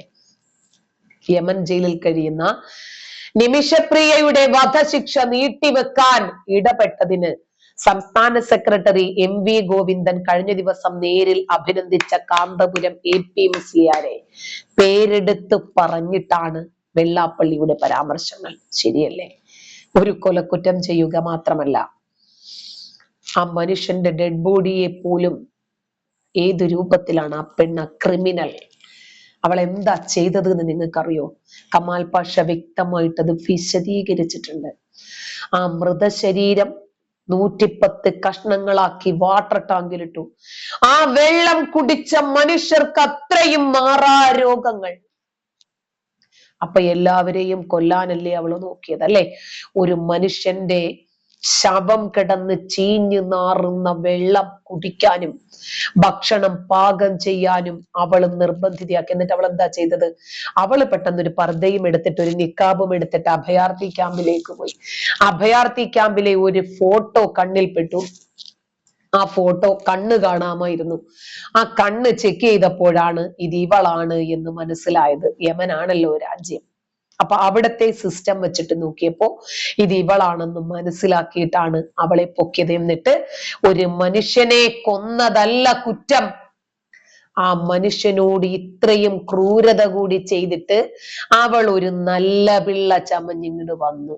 അപ്പോഴേക്ക് എന്നാ പിന്നെ ശരി, അവൾ ഒരു നല്ല പിള്ളയായി. ഓ, അവളെ രക്ഷപ്പെടുത്താൻ വേണ്ടിയിട്ട് ഒരു കൂട്ടം ആളുകൾ എന്താലേ, ഇനിയും ധൈര്യമായിട്ട് യമനിലോ സൗദി അറേബ്യയിലോ ഒക്കെ പോയിട്ട് ആരുടെ വേണമെങ്കിലും തല നിങ്ങൾ എടുത്തോ, നിങ്ങളെ രക്ഷപ്പെടുത്താൻ ഇവിടെ ഞങ്ങളുണ്ട് എന്നതാ നമ്മുടെ പാർട്ടി അംഗങ്ങള് മത നേതൃത്വങ്ങളൊക്കെ നമ്മളോട് വിളിച്ചു പറയുക. അതുകൊണ്ട് കുഴപ്പമൊന്നുമില്ല, നിങ്ങൾ ധൈര്യമായിട്ട് അങ്ങോട്ട് ചെയ്തോളാൻ. പ്രചോദനമാ, പ്രോത്സാഹനമാ. ഇനിയിപ്പോ നിമിഷപ്രിയ ഇവിടെ വന്നാൽ ജോലി, ഫാൻസ്, ഇനിയിപ്പോ നിയമസഭയിലെങ്ങാനും കയറുമോ എന്നറിയില്ല, ഇലക്ഷന് മത്സരിക്കാനും സാധ്യതയുണ്ട്. MP ഗോവിന്ദൻ കാന്തപുരത്തെ നേരിട്ട് ചെന്ന് അഭിനന്ദിച്ചു പോരെ. എന്താലേ, വെള്ളാപ്പള്ളിയുടെ പേര് പോലും പരാമർശിക്കാൻ MP ഗോവിന്ദന് സാധിച്ചില്ല. എന്താ കാരണം? നമുക്കറിയാന്നേ ഇതൊക്കെ കേരളത്തിന്റെ മതനിരപേക്ഷ സംസ്കാരത്തിന് പോറലേൽപ്പിക്കുന്ന ഇടപെടൽ ആരിൽ നിന്നുണ്ടായിരുന്നാലും ശരി, അതിനെതിരെ ജാഗ്രതയോടുകൂടി തന്നെ ഈ കേരളം മുന്നോട്ട് പോകും. ഒരു സംശയവും വേണ്ട, ഒരു സംശയവും വേണ്ട. അതായത് മതങ്ങളുടെ സാരം ഏകമാണ് എന്ന് പ്രഖ്യാപിച്ച ഗുരു ശ്രീനാരായണ ഗുരു, അദ്ദേഹം സ്ഥാപിച്ച SNDP എന്ന മതനിരപേക്ഷത സംരക്ഷിക്കുന്ന നിലപാട് സ്വീകരിച്ചിട്ടാണ് അദ്ദേഹം മുന്നോട്ട് പോയത് എന്നാണ് അദ്ദേഹം അതിന് ന്യായീകരണമായിട്ട് പറഞ്ഞിരുന്നത്. ഏതൊരു ജനവിഭാഗത്തിന്റെ പ്രശ്നങ്ങൾ ആർക്കും അവതരിപ്പിക്കാം, എന്നാൽ അത് മതവൈര്യമുണ്ടാക്കുന്ന രൂപത്തിലാകരുത് എന്ന് സെക്രട്ടേറിയറ്റിൽ നിന്നും പ്രസ്താവന വന്നത് കണ്ടിരുന്നോ? ചോദിക്കട്ടെ, ഇവിടെ കാഞ്ഞങ്ങാട് ഒരു മുദ്രാവാക്യം അധികമാരും മറന്നിട്ടില്ലല്ലോ, അല്ലയോ? അമ്പലനടയിൽ തല്ലിക്കൊന്ന് പച്ചക്കിട്ട് കെട്ടിത്തൂക്കും സൂക്ഷിച്ചോ, നടന്നിട്ടില്ലല്ലോ. അതിനകത്ത് മതമൊന്നും ഇല്ല, അല്ലയോ? കുഴപ്പമില്ല. പിന്നെ അരിയും മലരും കുന്തിരിക്കവും, അതിനകത്ത് എവിടെയാ മതം? ഇല്ല അല്ലെ? RSS സംഖ്യകളെ, പട്ടികളെ എന്നൊക്കെ വിളിച്ചിട്ട് 10 സെക്കൻഡ് കൊണ്ട് പകൽ വെളിച്ചത്തിൽ നിന്റെയൊക്കെ തലയെടുക്കാൻ, അങ്ങനെയൊക്കെ പോപ്പുലർ ഫ്രണ്ടുകാര് വിളിച്ചതിലൊന്നും ജാതിയും മതവും ഒന്നും ഇല്ലല്ലോ, അല്ലേ? ഇല്ല. നമ്മൾ ഒരു പ്രത്യേക തരത്തിലുള്ള മതേതരത്വമാണ് ഈ കേരളത്തിൽ കാണുന്നത്, അല്ലയോ? അങ്ങനെയാകാവൂ. പക്ഷേ വെള്ളാപ്പള്ളി പറഞ്ഞപ്പോൾ ഇവർക്ക് എന്തിനാണ് ഇത്രയ്ക്കും കുരു പൊട്ടുന്നത്? വെള്ളാപ്പള്ളിക്ക് ഇത്ര വലിയ ഒരു പിന്തുണ കിട്ടുമെന്ന് വിചാരിച്ചില്ല അല്ലെ? അദ്ദേഹം പറഞ്ഞത് ഒരു സത്യമല്ലേ? ഒരു മതേതര സംസ്ഥാനം, ഒരു മതേതര രാജ്യം, ഒരു മതേതര നേതൃത്വം അവരുടെ തലച്ചോറ് കൊണ്ടുപോയി മതനേതാക്കന്മാരുടെ കാൽച്ചുവട്ടിൽ പണയം വെച്ചിരിക്കുന്നു എന്ന് പറയുമ്പോൾ ഇതിൽ പരം മാനക്കേട്, ഓ മാനമുള്ളവനല്ലേ മാനക്കേട്. എല്ലാവർക്കും ഇതിപ്പോ വലിയ കുഴപ്പമൊന്നും ഇല്ലല്ലോ. ഇവരുടെ ചോദ്യം, ജനസംഖ്യ മലപ്പുറത്ത് മുസ്ലിങ്ങളുടേതായിട്ട് കൂടുതലായാൽ, താങ്ക് യു മധുര കേട്ടോ, നാരങ്ങ പിഴിഞ്ഞോ? ഒരല്പം നാരങ്ങ ഒന്ന് പിഴിഞ്ഞോ. മലപ്പുറത്ത് മുസ്ലിം ഭൂരിപക്ഷമായാൽ എന്താ കുഴപ്പമെന്ന്? കുഴപ്പമുണ്ട് കാക്ക. സത്താറ് കാക്കായ്ക്കാണ് സംശയം. കാക്ക, കുഴപ്പമുണ്ട്. ആ കുഴപ്പം എന്താണെന്ന് അറിയാമോ കാക്ക? ഞാൻ പറയില്ല കാക്ക, വേണമെങ്കിൽ ഞാൻ തുപ്പി കാണിച്ചു തരാം.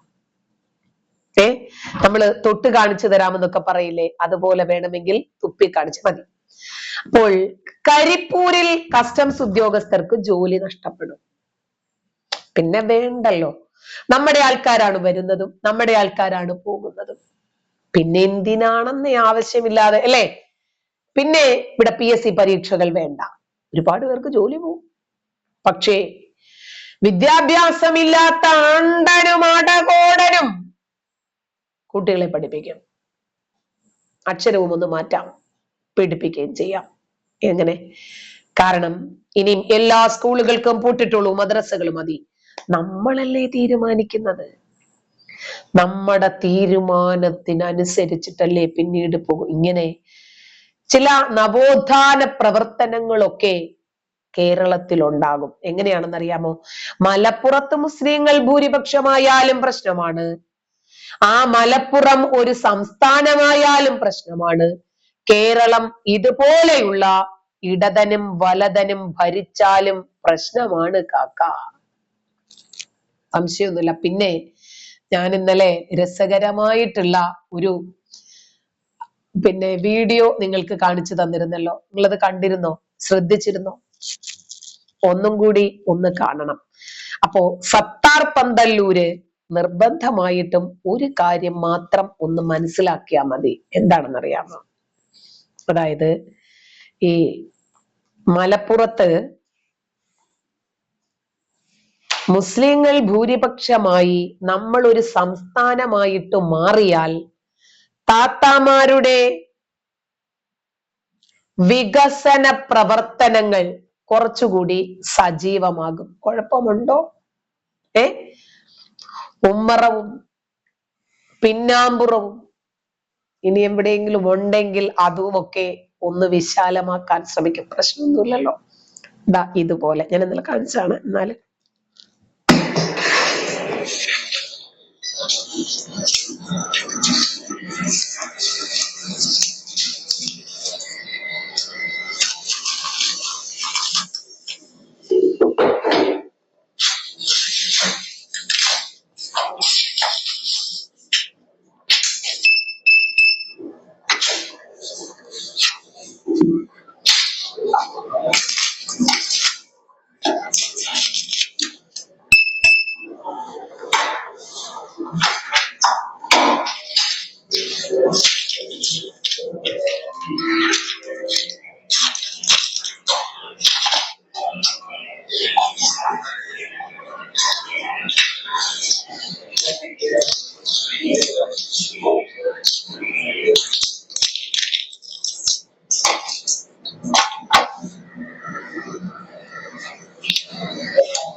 ഷൂവിന്റെ വള്ളിയാ.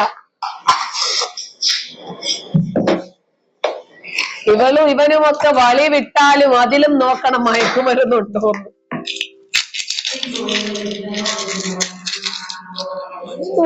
ഇതൊക്കെ ജലീലുകാക്ക അറിഞ്ഞു പറഞ്ഞതാട്ടോ. എന്റെ പൊന്നു തങ്ങളെ, തങ്ങൾ അവിടെ നിന്നൊന്ന് പറയണം ഇതൊക്കെ ഹറാമാണെന്ന്. അല്ലെങ്കിൽ ഇവളുമാര് സകല ഹോളുകളും അടച്ചു കൊണ്ടുവരും. പിന്നെയും ഇവന്മാര് തന്നെ തുറക്കണം.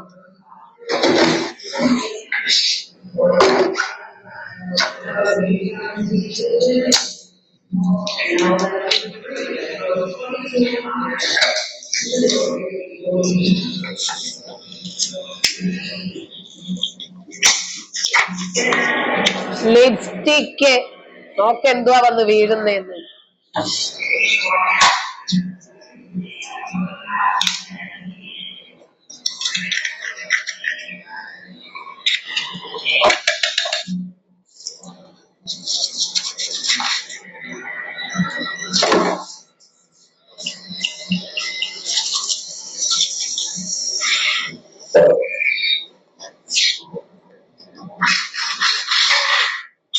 എന്തുവാടേ ഇതൊക്കെ?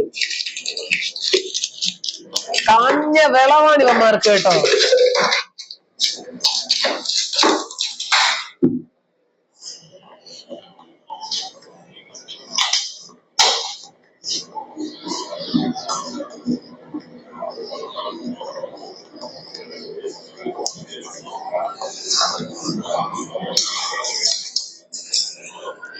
എന്തുവാടേ ഇതൊക്കെ? ഇവന്മാരാണെന്ന് തോന്നുന്നു ഇതൊക്കെ കണ്ടുപിടിക്കുന്നത് തന്നെ. ഇതെന്തിനാ പിന്നെയും കാണിച്ചതെന്നറിയാമോ? ഇന്നലെ ഈ വീഡിയോയും കാണിച്ചിട്ട് ഞാൻ സംസാരിച്ചിട്ട് അങ്ങ് പോലെ എങ്ങനെയാ തീരുക ഈ ബ്ലൂ? എങ്ങനെയാ തീരുക? അപ്പാന്ന് വീണ്ടും വീണ്ടും ഇതിങ്ങനെ കൊണ്ടുവന്നുകൊണ്ടിരിക്കുകയല്ലേ. എങ്ങനെയാ ഇത് തീരുന്നത്? അപ്പൊ ഇന്നലെ വാട്സപ്പിനകത്ത് വന്നിട്ട് പൂരത്തെറി, നമ്മുടെ മറ്റേ കോളിംഗ് നമ്പർ ഉണ്ടല്ലോ, ഇനിയും ആ വീഡിയോ കാണിച്ചിട്ടുണ്ടെങ്കിൽ തലയെടുക്കുന്നു, വന്ന് എടുത്തിട്ട് പോടാന്ന് പറഞ്ഞു. ഇന്ന് ഞാനത് കാണിക്കുമെന്ന് പറഞ്ഞു. 1 കിലോയുമായിട്ട് ഒരു പെണ്ണല്ല, നിരന്തരം ഇതേ സംഭവങ്ങൾ നമ്മുടെ നാട്ടിൽ ആവർത്തിക്കപ്പെടുന്നു. ഇത് പിടിക്കുന്നുണ്ടോ? ഏറ്റവും കൂടുതൽ ക്രിമിനലുകൾ, അതുപോലെ മലദ്വാർ ഗോൾഡുകാർ എവിടെയാ ഉള്ളത്? എവിടെയാ ഉള്ളത്?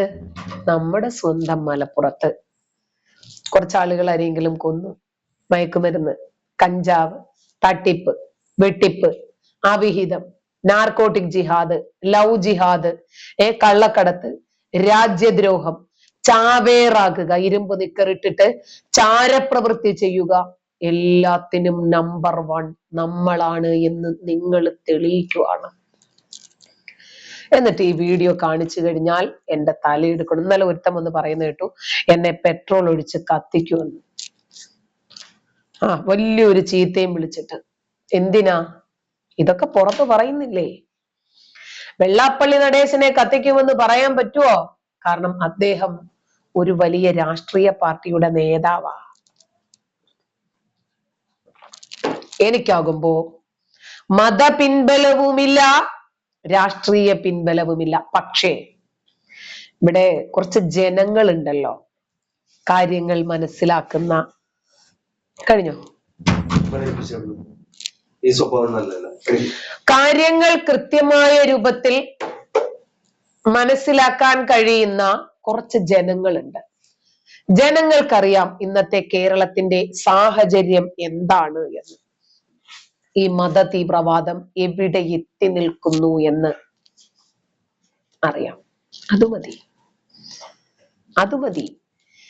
എന്തുകൊണ്ടാണ് എന്നെ പെട്രോൾ ഒഴിച്ച് കത്തിക്കണമെന്ന് പബ്ലിക്കിൽ വന്ന് സംസാരിക്കുകയും ജുമാ കുത്തുബകളിൽ അടക്കം അതേ വിഷയങ്ങൾ പരാമർശിക്കുകയും നമ്മുടെ ചാറ്റ് ബോക്സിൽ അത്തരം കമന്റ് എഴുതുകയും ചെയ്യുന്നത് എന്തുകൊണ്ടാ? എന്നെ പ്രതിരോധിക്കാൻ മീശയും താടിയും നീട്ടി വളർത്തിയ തലപ്പാവിട്ട് ഇവന്മാർക്ക് സാധിക്കാത്തത് കൊണ്ട്. കാരണം എന്താ? ഈ പുസ്തകത്തിനകത്ത് ഇതൊക്കെ തന്നെയാണല്ലോ ഉള്ളത്. ഈ പുസ്തകം ഇന്ന് ജനങ്ങൾ ശരിക്കും മനസ്സിലാക്കിയിട്ടുണ്ട്. അതുകൊണ്ട് ഇനി ഇവര് എത്ര ഒളിച്ചാലും മറച്ചാലും, എത്ര തന്നെ പെയിന്റ് അടിച്ചാലും, വ്യാഖ്യാനിച്ചാലും, വെളുപ്പിച്ചാലും ഒരു രക്ഷയുമില്ല.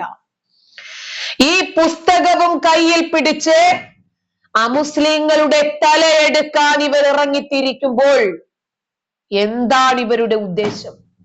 ഇവർ ഒരു മതരാജ്യത്തെയാണ് സ്വപ്നം കാണുന്നത്. അപ്പോൾ ആദ്യം ഇരകളാക്കപ്പെടുന്നത് ആരാണ്? അമുസ്ലിങ്ങൾ.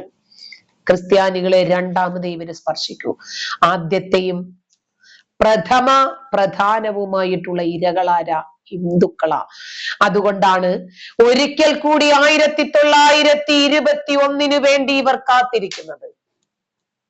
21 ഊരിയ വാള് അറബിക്കടലിൽ എറിഞ്ഞിട്ടില്ല, തേച്ചു മിനുക്കാൻ മടിയില്ല എന്നിവർക്ക് പബ്ലിക്കായിട്ട് കേരളത്തിൽ കാസർഗോഡ് മുതൽ തിരുവനന്തപുരം വരെ ഇവർക്ക് മുദ്രാവാക്യങ്ങൾ മുഴക്കാൻ സാധിക്കുന്നത് എന്തുകൊണ്ടാണെന്നറിയാമോ?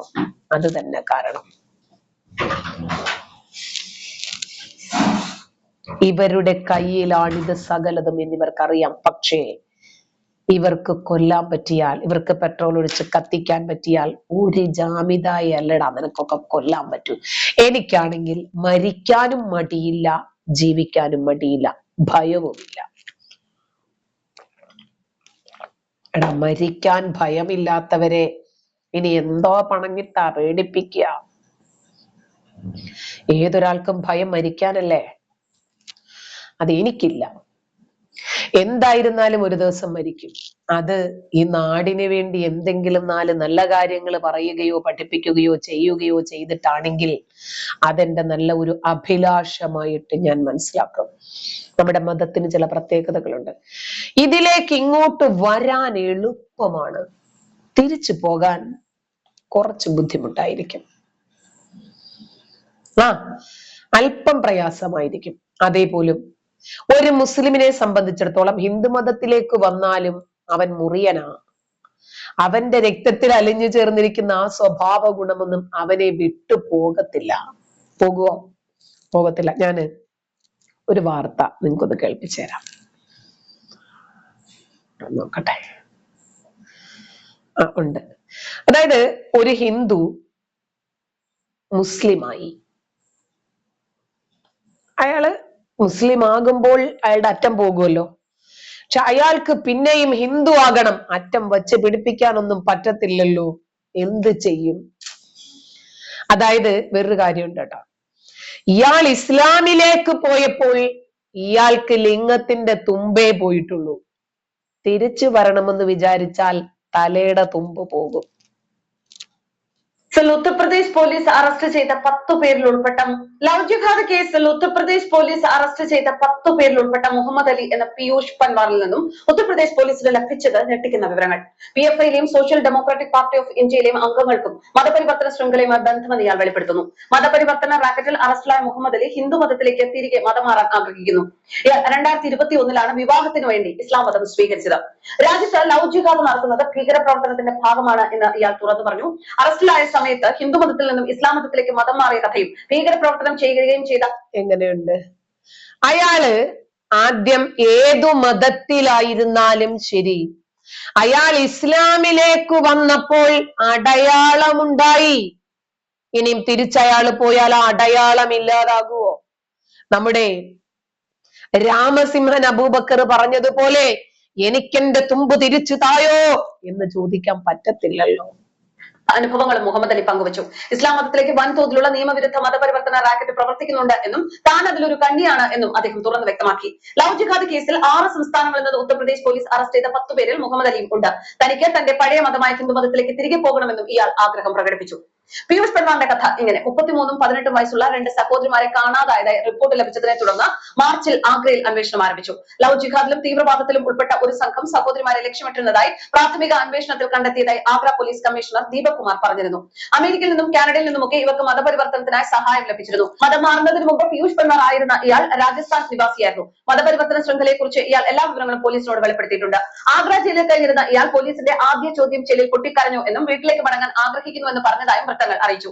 ഇസ്ലാം ഉപേക്ഷിച്ചൊരു ഹിന്ദുവായി മാറാൻ ആഗ്രഹിക്കുന്നുവെന്നും ഇയാൾ പറയുന്നു. ഇസ്ലാം മതം സ്വീകരിച്ചതിന് ശേഷം താനുമായുള്ള ബന്ധം വിച്ഛേദിച്ച മാതാപിതാക്കളോട് താൻ ക്ഷമ ചോദിക്കാൻ ആഗ്രഹിക്കുന്നു എന്നാണ് പീയൂഷ് പറയുന്നത്. 2021 അല്ല, ഈ പീയൂഷ് ഇവൻ എന്തോ കണ്ടിട്ട് അങ്ങോട്ട് കേറി കൊടുത്തത്? ഒരു മതത്തിൽ നിന്നും മറ്റൊരു മതത്തിലേക്ക് മാറുന്നതിന് വേണ്ടിയാണോടാ നീയൊക്കെ പ്രേമിക്കുന്നത്, നീയൊക്കെ കല്യാണം കഴിക്കുന്നത്? ഇപ്പോ വിവാഹം എന്തിനായിരിക്കും ഇതുമൊക്കെ ആയിട്ട് കൂട്ടിക്കുഴയ്ക്കുന്നത്? ഞാനൊരു വിശ്വാസിയായിട്ടുള്ള ഭർത്താവിന്റെ കൂടെയാ ജീവിക്കുന്നത്. മോനെ എന്തിനാണ് തെറ്റിക്കുന്നത്? എന്ത് ചെയ്യാ? എനിക്കാണെങ്കിൽ മതവിശ്വാസം തീരെയില്ല. ഞങ്ങൾ രണ്ടുപേരും ഞങ്ങളുടേതായിട്ടുള്ള രൂപത്തിൽ ജീവിക്കാൻ ഞങ്ങൾക്ക് പറ്റുന്നില്ലേ? എനിക്ക് മതം വേണ്ടെങ്കിൽ മതം ഉപേക്ഷിച്ചും, ഇക്കായ്ക്ക് മതം വേണമെങ്കിൽ മതം സ്വീകരിച്ച് മുന്നോട്ട് പോകാൻ പറ്റുന്നുണ്ട്. ഒരു ഹിന്ദു അവരവരുടെ വിശ്വാസങ്ങളുമായിട്ട് മുന്നോട്ട് പോയിക്കോട്ടെ. ഇവൻ മുസ്ലിം ഇവന്റെ വിശ്വാസങ്ങളുമായിട്ട് ഇവൻ മുന്നോട്ട് പോയിക്കോട്ടെ. രണ്ടുപേരെയും ഒരു രൂപത്തിലും പ്രസ് ചെയ്യാതിരുന്നാ പോരെ, സമ്മർദ്ദത്തിലാക്കാതിരുന്നാ പോരെ. അതിനെ കുറച്ചൊരു ജനാധിപത്യ ബോധം കൂടി വേണം. തലയ്ക്കകത്തെ കുറച്ച് വെളിവും വെള്ളിയാഴ്ചയും വേണമെന്ന്. അതില്ലെങ്കിൽ റൊമ്പ തപ്പന്ന്. രാജസ്ഥാനിലെ ടോങ്കിൽ നിന്നുള്ള ഷാന എന്ന സ്ത്രീ ആദ്യമായി കണ്ടുമുട്ടിയതോടെയാണ് പീയൂഷ് പൻവാർ മുഹമ്മദ് അലി ആകുന്നത്. പിന്നീട് അവർ പ്രണയത്തിലാവുകയും വിവാഹം കഴിക്കാൻ തീരുമാനിക്കുകയും ചെയ്തു. എന്നാൽ പീയൂഷ് ഇസ്ലാം മതം സ്വീകരിക്കണമെന്ന് ഷാന ഒരു നിബന്ധന വെച്ചു. പീയൂഷ് സമ്മതിക്കുകയും അതേ വർഷം തന്നെ മുഹമ്മദ് അലി എന്ന സാധാരണ നമ്മൾ കണ്ടിട്ടുണ്ട്, മുസ്ലിം പയ്യന്മാര് അമുസ്ലിം പെൺകുട്ടികളെ പ്രേമിക്കും. പ്രേമിച്ച് കുറെ നാള് കൊണ്ടു നടക്കും. ആ പ്രേമിക്കുമ്പോ നമുക്കറിയാലോ, നിന്നെ സൃഷ്ടിച്ചത് എനിക്ക് വേണ്ടിയായിരുന്നു, കുറച്ചു നേരത്തെ നമ്മൾ കണ്ടെത്തേണ്ടതായിരുന്നു എന്നൊക്കെയുള്ള രൂപത്തിലേക്കാണ് ഈ ടോക്ക് എത്തുക. അത് കഴിയുമ്പോ ഇവളുടെ കുറച്ച് വിലപ്പെട്ട സംഗതികളൊക്കെ അവന്റെ കയ്യിലാവും. പിന്നീട് ഇവള് തന്നെ അവന്റെ കാല് പിടിച്ച് ചെല്ലും, അല്ലെങ്കിൽ പിന്നെ വേറൊരുത്തന്റെ കൂടെ കിടക്കണമല്ലോ. അബൂബക്കറെ എനിക്ക് എത്രാമത്തെ ഭർത്താവാണെങ്കിലും നബിയുടെ അത്രയും എത്തിയിട്ടില്ലടാ കേട്ടോ. പിന്നെ നബിയുടെ ഉമ്മയെ പോലെ ഭർത്താവ് മരിച്ച് 2.5 വർഷം കഴിഞ്ഞിട്ട് എന്തായിരുന്നാലും ഞാൻ പ്രസവിച്ചിട്ടില്ല കേട്ടോ. എത്രാമത്തെ ഭർത്താവാണെന്ന് എന്റേത്. എന്തിനാടാ എന്റെ കെട്ടിയോന്റെ കണക്ക് നീ നോക്കുന്നത്? നീ എന്റെ ആങ്ങളെയോ? എനിക്ക് വേറെ ഉണ്ടോ 5 ആങ്ങളമാര്. എനിക്ക് നിന്നെ ആവശ്യമില്ല. എന്റെ വാപ്പച്ചിക്ക് ഉണ്ടായതും എന്റെ ഉമ്മച്ചി പ്രസവിച്ചതുമായിട്ടുള്ള 5 ആങ്ങളമാര് എനിക്കുണ്ട്, അവര് മതി. ഇതുപോലെയുള്ള ഏച്ചു കെട്ടുന്ന ആളുകളൊന്നും എനിക്ക് ആവശ്യമില്ല. അതെ, മമ്മദണ്ണന് എത്ര പെണ്ണും പിള്ളമാരുണ്ടെന്ന് നോക്കടാ, അതല്ലേ നല്ലത്. അത് കഴിഞ്ഞിട്ട് ആയിഷ എത്ര മതില് ചാടിപ്പോയെന്ന് നോക്കടാ. നബിയുടെ പ്രിയപ്പെട്ട 6 വയസ്സുകാരിയായ പുര നിറഞ്ഞു നിന്ന സ്ത്രീയായിട്ടുള്ള ആദ്യത്തെ ഭാര്യയാണോ, ആദ്യത്തെ കന്യകയായ ഭാര്യ എന്ത് ചെയ്തു എന്ന് നോക്ക്. അതുകൊണ്ട് അത് നോക്കിയാ മതി, എന്റെ കണക്ക് നീ എടുക്കണ്ട കേട്ടോ. അപ്പോ നോക്കണം, സാധാരണ ആൺകുട്ടികൾ പെൺകുട്ടികളെ മതം മാറ്റുന്നത് നമ്മൾ കണ്ടിട്ടുണ്ട്. ഇത് മനസ്സിലായോ? എതിർഭാഗത്ത് മുസ്ലിം ആണായാലും മുസ്ലിം പെണ്ണായാലും എതിർകക്ഷി ഇസ്ലാമിലേക്ക് മാറണം. ഇവിടെ പീയൂഷ് സ്നേഹിച്ചത് ഒരു മുസ്ലിം പെണ്ണിനെയാണ്. അതുകൊണ്ട് ആ മുസ്ലിം പെണ്ണിന്റെ മതത്തിലേക്ക് തന്നെ പീയൂഷ് വന്ന് മുഹമ്മദ് അലിയായി. പിന്നെന്താടാ കുറച്ച് കഴിഞ്ഞപ്പോഴത്തേക്ക് നിനക്ക് തുമ്പ് വെച്ച് കെട്ടിട്ട് തിരിച്ചു പോകണമെന്ന് തോന്നിയത്? ഞാനിതിനോടൊന്നും മാറ്റുകയും ചെയ്തു. എന്നാൽ മതം മാറിയതിനു ശേഷം ഷാന അയാളെ നിരസിക്കുകയായിരുന്നു. കുടുംബബന്ധം വിച്ഛേദിച്ച അലി പിന്നീട് വീണ്ടും സാധാരണ മതം മാറിയിട്ട് പയ്യന്മാര് ഹിന്ദു പെൺകുട്ടികളെ ഒഴിവാക്കുന്നത് നമ്മൾ കണ്ടിട്ടുണ്ട്. ഇന്നലെ ഒരു മുഹമ്മദ് അലി ദീപയെ ഒഴിവാക്കിയതുപോലെ ടെക്സ്റ്റൈൽസ് ഉടമ നമ്മൾ കണ്ടില്ലേ? അങ്ങനെ ഒരുപാട് കേസുകൾ നമ്മൾ കണ്ടിട്ടുണ്ട്. ഇവിടെ ഇതിപ്പോ ഷാനയ്ക്ക് ഇയാള് പീയൂഷ് മുഹമ്മദ് അലിയായി, ബാധ്യത തീർന്നു, പിന്നെ ഗുഡ് ബൈ പറഞ്ഞു പോയോ? അപ്പൊ ഇവൻ എന്തൊരു മൊയന്താണ്, പറയേണ്ടതില്ല എന്ന് തീരുമാനിക്കുകയും ഉത്തർപ്രദേശിലെ ബറേലിൽ നിന്നുള്ള ഒരു മുസ്ലിം പെൺകുട്ടിയെ വിവാഹം കഴിക്കുകയും ചെയ്തു എന്നാണ് വൃത്തങ്ങൾ പറയുന്നത്. ഇസ്ലാം മതം സ്വീകരിക്കാൻ ശ്രമിക്കുന്നതിനിടയിൽ ആഗോള ഭീകര സംഘടനയുമായുള്ള ബന്ധം ആരോപിച്ച് 2022 കേന്ദ്രം നിരോധിച്ച പോപ്പുലർ ഫ്രണ്ട് ഓഫ് ഇന്ത്യയുടെ അംഗമായ മുഹമ്മദ് ഗൌസുമായി ഇയാൾ ബന്ധപ്പെട്ടു. ഗൌസ് വഴി അദ്ദേഹം ദില്ലിയിൽ വെച്ചൊരു പുരോഹിതനായ കരീം സിദ്ദിഖിയെ കണ്ടുമുട്ടി. മറ്റൊരു മതപരിവർത്തന കേസിൽ ശിക്ഷിക്കപ്പെട്ട ആളാണ് ഇയാൾ. തുടർന്ന് അലി മതവിദ്യാഭ്യാസത്തിന് പശ്ചിമ ബംഗാളിലേക്ക് പോയി. അസൻസോൾ, ബർദമാൻ, തത്വപാര എന്നിവിടങ്ങളിലെ മദ്രസകളിൽ നിന്ന് 3 മാസം താമസിച്ചു. 1 വർഷം മുൻപ് കാരണം അവിടെയൊക്കെ പോയാലാണ് എങ്ങനെയാണ് ഇരുമ്പ് നിക്കർ മുറുക്കേണ്ടതെന്നും എങ്ങനെയാണ് മറ്റുള്ളവരെ ഇല്ലാതാക്കുമ്പോൾ അല്ലാഹു അക്ബർ എന്ന് ഉച്ചത്തിൽ പറയേണ്ടത് എന്നും മനസ്സിലാകും. ഇപ്പൊ പഹൽഗാം ഭീകരാക്രമണത്തില് കുതിരസവാരിക്കാരനും അതുപോലെ സിപ്പ് ലൈൻ ഓപ്പറേറ്ററും ഒക്കെ ഒരുത്തനെ താഴെ ഒരുത്തൻ വെടിവെക്കുക. അപ്പൊ ഇവൻ അല്ലാഹു അക്ബർ, അപ്പൊ ഒരുത്തൻ തീർന്നു. രണ്ടാമത് അല്ലാഹു അക്ബർ അല്ലാഹു അക്ബർ, 2 പേര് തീർന്നു. മൂന്നാമത് അല്ലാഹു അക്ബർ അല്ലാഹു അക്ബർ അല്ലാഹു അക്ബർ, 4-5 എണ്ണം തീർന്നു. ഇപ്പൊ മനസ്സിലായോ മുറിയന്റെ സ്വഭാവം? അമുസ്ലിങ്ങളായ കാഫിറുകളെ ഏതു വിധേനയും ഇല്ലാതാക്കണം. അതിനിവർ ഒരുമിച്ച് നിൽക്കും. അതുകൊണ്ടാണ് ജോസഫ് മാഷുടെ വിഷയം വന്നപ്പോൾ ജോസഫ് മാഷുടെ കൈയും കാലുമല്ല തലയാണ് എടുക്കേണ്ടത് എന്ന് ദുഷ്ടനായിട്ടുള്ള ഭീകരൻ, പോപ്പുലർ ഫ്രണ്ട് ഭീകരൻ, PDP ചെയർമാൻ, PDP ഭീകരൻ, കോയമ്പത്തൂർ ബോംബ് സ്ഫോടന കേസുകൾ അടക്കം അനവധി തീവ്രവാദ കേസുകളിൽ പ്രതിയായിട്ടുള്ള അബ്ദുൽ നാസർ മദനി കേരളത്തിലെ യുവാക്കളെ ഉപദേശിച്ചത്. ഇവരൊന്നും നിസ്സാരക്കാരന്മാരല്ല എന്നെങ്കിലും അറ്റ്ലീസ്റ്റ് ഒന്ന് അറിഞ്ഞാ മതി. എനിക്ക് എപ്പോഴും പറയാനുള്ളത് അതാണ്. ഇപ്പോ UP-യില് ഐസിസ് മോഡലിലാണ് മതപരിവർത്തനം നടന്നത്. UP-യിൽ പോയിട്ടാണ് ഇവരത് ചെയ്യുന്നതെങ്കിൽ ഉറപ്പായിട്ടും ഇവർക്ക് അതിന്റെ ഫലം കിട്ടും. UP-യിലെ ഒരു ദളിത് പെണ്ണിനെ കേരളത്തിൽ കൊണ്ടുവന്ന് മതപരിവർത്തനം നടത്തി തൃശ്ശൂരിൽ താമസിപ്പിച്ചതിന് എല്ലാരെയും ഒന്നില്ലാതെ യോഗി പൊക്കി. അവരാരെങ്കിലും ഇനി സൂര്യപ്രകാശം കാണുമെന്ന് നിങ്ങൾക്ക് തോന്നുന്നുണ്ടോ? ഉണ്ടോ? ആരാ യോഗി? നമ്മള് പ്രതീക്ഷിക്കുന്ന രൂപത്തിലുള്ള ഒരു വ്യക്തി അല്ല യോഗി ആദിത്യനാഥ്. അദ്ദേഹത്തിന് കൃത്യമായിട്ട് അറിയാം ഓരോ വിഷയങ്ങളും ഏത് രൂപത്തിലാണ് കൈകാര്യം ചെയ്യേണ്ടത് എന്ന്.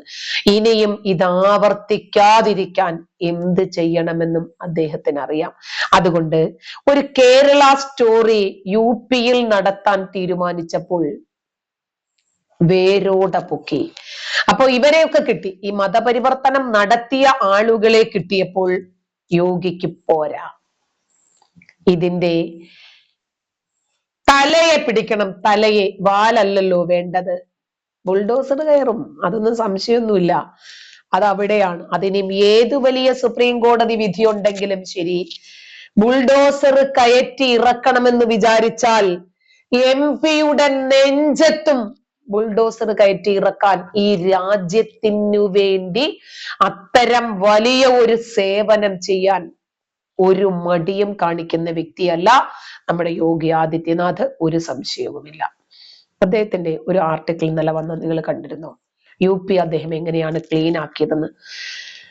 30,694 ക്രിമിനലുകളെ യോഗി ആദിത്യനാഥ് അകത്താക്കി. 30,694. കാരണം ക്രിമിനലുകൾക്കുള്ള സ്ഥലം ജയിലാണ്. ജയിലിൽ പിന്നെ ഇവർക്ക് നടയടി ഉൾപ്പെടെയുള്ള അനവധി നിരവധി സ്വീകരണങ്ങൾ അവിടെ കിട്ടും. നമ്മൾ ആഗ്രഹിക്കുന്നു ഇന്ത്യയുടെ അടുത്ത പ്രധാനമന്ത്രിയായിട്ട് നരേന്ദ്രമോദി കഴിഞ്ഞാൽ നമ്മൾ കാണുന്നത് യോഗി ആദിത്യനാഥിനെയാണ്. ആരെയും ഭയക്കാത്ത, നിയമങ്ങൾ നടപ്പിലാക്കാനുള്ളതാണ് എന്ന് നാടിനെ പഠിപ്പിച്ച ആ മഹാരഥൻ തന്നെ വരണം. കാരണം അദ്ദേഹത്തിന് കൊള്ളയടിക്കണ്ട, മലദ്വാർ ഗോൾഡിലൂടെ പണം ഉണ്ടാക്കണ്ട, ഈത്തപ്പഴക്കുരുവിന്റെ പാടയിലൂടെ സ്വർണം ഇങ്ങോട്ട് ഇറക്കണ്ട, മുസല്ലയിലൂടെയും തസ്ബി മാലയിലൂടെയും ഖുർആനിലൂടെയും ഒന്നും അദ്ദേഹത്തിന് സ്വർണം ഇതിനകത്തേക്ക് കടത്തിക്കൂട്ടണ്ട. അതൊന്നും അദ്ദേഹത്തിന് ചെയ്യണ്ട. അദ്ദേഹത്തിന് കിട്ടുന്ന പൈസ പോലും അദ്ദേഹം ജീവകാരുണ്യ പ്രവർത്തനത്തിന് വേണ്ടി ചെലവാക്കുന്ന, നഗ്നപാതനായി സഞ്ചരിക്കുന്ന ഒരു കാവ്യ വേഷധാരി മാത്രമാണ് യോഗി. അദ്ദേഹത്തിന് ഒരുപാട് പണം വേണ്ട, ആഡംബരങ്ങളില്ല. അദ്ദേഹത്തിന് വെറും ഒരു സേവനം മാത്രമാണ് അദ്ദേഹം ഈ രാജ്യത്ത് ഉദ്ദേശിക്കുന്നത്. അതുപോലെ തന്നെയാണ് നരേന്ദ്രമോദിയും. അതുകൊണ്ടാണ് 30,000-ത്തിലധികം ക്രിമിനലുകളെ വളരെ കുറഞ്ഞ കാലം കൊണ്ട് പിടിച്ചകത്തിടാനും വേണ്ടതുപോലെ സൽക്കരിക്കാനും യോഗി ആദിത്യനാഥിന് കഴിഞ്ഞത്. 9,467 പേര് ഇന്നിവിടെ ഇല്ല. എവിടെ പോയി? സൽക്കാരത്തിന് പോയേക്കോ അമ്മായിയുടെ വീട്ടില്. അമ്മായി കുറെ അപ്പങ്ങളൊക്കെ ചുട്ടടുക്കി വെച്ചിട്ടുണ്ട്. അമ്മായി ചുട്ട അപ്പങ്ങള് ഒന്ന് തിന്നാൻ വേണ്ടിയിട്ട്, ഒന്ന് ടേസ്റ്റ് നോക്കാൻ വേണ്ടിയിട്ട് പോയിരിക്കുവാണ്. എന്ത് ചെയ്തു? തീർത്തു. ആരാ അവരൊക്കെ? ബലാത്സംഗികൾ, ശിശുപീഡകന്മാർ, കൊലയാളികൾ, കൊള്ളക്കാർ, തീവ്രവാദികൾ, ചാവേറുകൾ, രാജ്യത്തെ ഒറ്റുകൊടുത്ത ചാരപ്രവർത്തനം ചെയ്തവർ, ആരാന്റെ സമ്പത്ത് കൊള്ളയടിച്ചവരെ ഭീഷണിപ്പെടുത്തി മതം മാറ്റിയവർ തുടങ്ങിയ അനവധി നിരവധി കുറ്റകൃത്യങ്ങളിൽ പിടിക്കപ്പെട്ട 6,467 ആളുകളെ മുട്ടിന് താഴെ വെടിവെച്ചു. മനസ്സിലായ? പിന്നെ 238 കൊടും ക്രിമിനലുകളെ വണ്ടി തട്ടിയും പോകുന്ന വഴിക്ക് ഏറ്റുമുട്ടലിലും ഒക്കെ വധിച്ചു. ഏതെങ്കിലും ഒരു സംസ്ഥാനത്തെ നിങ്ങൾക്ക് ഈ രൂപത്തിൽ കാണാൻ പറ്റുമോ? ഓരോ ദിവസവും ആയിരക്കണക്കിന്, നൂറുകണക്കിന് പീഡനങ്ങൾ നടന്നിരുന്ന, ബലാത്സംഗങ്ങൾ നടന്നിരുന്ന, കൊലപാതകങ്ങളും കൊള്ളയടികളും തീവ്രവാദ പ്രവർത്തനങ്ങളും നടന്നിരുന്ന ഒരു നാടിനെ എന്ത് പെട്ടെന്നാണെന്നറിയാമോ യോഗി ആദിത്യനാഥ് ക്ലീൻ ബൗൾഡാക്കി. അദ്ദേഹം അധികാര കസേരയിൽ ഇരിക്കുന്നെങ്കിൽ ഒരു ക്രിമിനലും ഇവിടെ വാഴില്ല എന്ന് മനസ്സിലാക്കി ഒരു MP ഒരുപാട് സാധാരണക്കാരുടെ ഭൂമി പിടിച്ചെടുത്തു. എന്നിട്ട് അവരെയൊക്കെ വെടിവെച്ചു കൊല്ലുക. ആ മുഖ്യമന്ത്രി കസേരയിൽ യോഗി ആദിത്യനാഥ് ഇരിക്കുമ്പോ ഒരു പത്രസമ്മേളനം നടത്തുമ്പോ നെഞ്ചിൽ ഓട്ട വീണ് കാക്ക താഴെ വീണു. മനസ്സിലായില്ലേ? മന്ത്രിയാണെങ്കിലും MP ആണെങ്കിലും MLA ആണെങ്കിലും അവനിനി എത്ര വലിയ കണാപ്പനാണെങ്കിലും ശരി, യോഗി ആദിത്യനാഥിന് അയാൾ ആ നാട്ടിലെ വെറും ഒരു പൗരൻ മാത്രമാണ്. ആ രാജ്യത്തിന്റെ നിയമം പറയും പോലെ ജീവിക്കാൻ വിധിക്കപ്പെട്ട വെറും ഒരു പൗരൻ. അത്രേ ഉള്ളൂ. അത്രയേ ആകാൻ പാടുള്ളൂ. രാഷ്ട്രീയത്തിന്റെയും മത നേതൃത്വത്തിന്റെയും ഒക്കെ കാഴ്ചപ്പാടുകൾ വെച്ച് ഭരിക്കാൻ നിന്നാൽ അത് പറ്റില്ല എന്നും അത് ജനാധിപത്യമല്ല എന്നും വിദ്യാഭ്യാസവും വിവരവുമുള്ള കണക്കിൽ ബ്രില്യന്റ് ആയിട്ടുള്ള യോഗി ആദിത്യനാഥ് കാൽക്കുലേറ്റ് ചെയ്തു. അദ്ദേഹത്തിന്റെ കണക്ക് കൂട്ടലുകൾ ഒരിക്കലും എവിടെയും പിഴക്കില്ല. കാരണം അദ്ദേഹം ഭരിക്കുന്നത് ആ നാടിനു വേണ്ടിയാ, ഈ രാജ്യത്തിനു വേണ്ടിയാ. അതുകൊണ്ടാണ് അദ്ദേഹത്തെ ലോക നേതാക്കളുടെ പട്ടികയിൽ എല്ലാവരും കൂട്ടുന്നതും. അതുകൊണ്ട് യോഗി ഭരിക്കുന്നത് മുസ്ലിം നേതൃത്വത്തിന് വേണ്ടിയല്ല.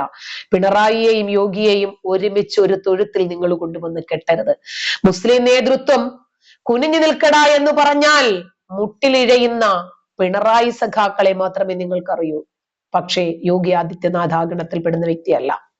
ISIS എന്ന മാതൃകയിൽ ഹിന്ദു പെൺകുട്ടികളെ മാത്രം ലക്ഷ്യം വെച്ച് മതപരിവർത്തനം നടത്തുന്ന സംഘം ഇന്ത്യയിൽ. പ്രായപൂർത്തിയാകാത്ത പെൺകുട്ടികളാണ് ഇവരുടെ ഇരകൾ. ഇരവലയിൽ കുരുങ്ങിയാൽ തീവ്രവാദ ആശയങ്ങൾ അടിച്ചേൽപ്പിച്ച് മതപരിവർത്തനം നടത്തും. ആഗ്രയിലെ സദാർ ബസാർ പോലീസ് സ്റ്റേഷനിൽ സഹോദരികളായ 2 പെൺകുട്ടികളെ കാണാനില്ല എന്ന പരാതി ലഭിച്ചതിന് പിന്നാലെയാണ് ഇത്തരത്തിൽ പ്രവർത്തിക്കുന്ന ISIS മാതൃകയിൽ പ്രവർത്തിക്കുന്ന മതപരിവർത്തന സിൻഡിക്കേറ്റിനെ കുറിച്ചുള്ള വിവരങ്ങൾ പുറത്തുവരുന്നത്. UAE, കാനഡ, ലണ്ടൻ, US എന്നിവിടങ്ങളിലൂടെ ലഷ്കർ ഇ തോയ്ബ ധനസഹായം നൽകുന്നതായി സംശയിക്കുന്ന ഒരു ശൃംഖലയിലേക്കുള്ള ബന്ധം ഈ അന്വേഷണത്തിൽ കണ്ടെത്തുകയായിരുന്നു. മതപരിവർത്തനമാണ് ഇവരുടെ ലക്ഷ്യം. ഈ സംഘത്തിന് സാമ്പത്തിക സഹായം ലഭ്യമാക്കുന്നത് ലഷ്കർ ഇ തോയ്ബ വഴി, അന്താരാഷ്ട്ര ചാനൽ വഴിയാണ് ഈ സഹായം ലഭ്യമാവുക. ഗോവയിലെ ആയിഷ എന്ന SB കൃഷ്ണയാണ് ഇവരുടെ സാമ്പത്തിക കാര്യങ്ങൾ കൈകാര്യം ചെയ്യുന്നത് എന്ന് ഔദ്യോഗിക വൃത്തങ്ങൾ വ്യക്തമാക്കുന്നു.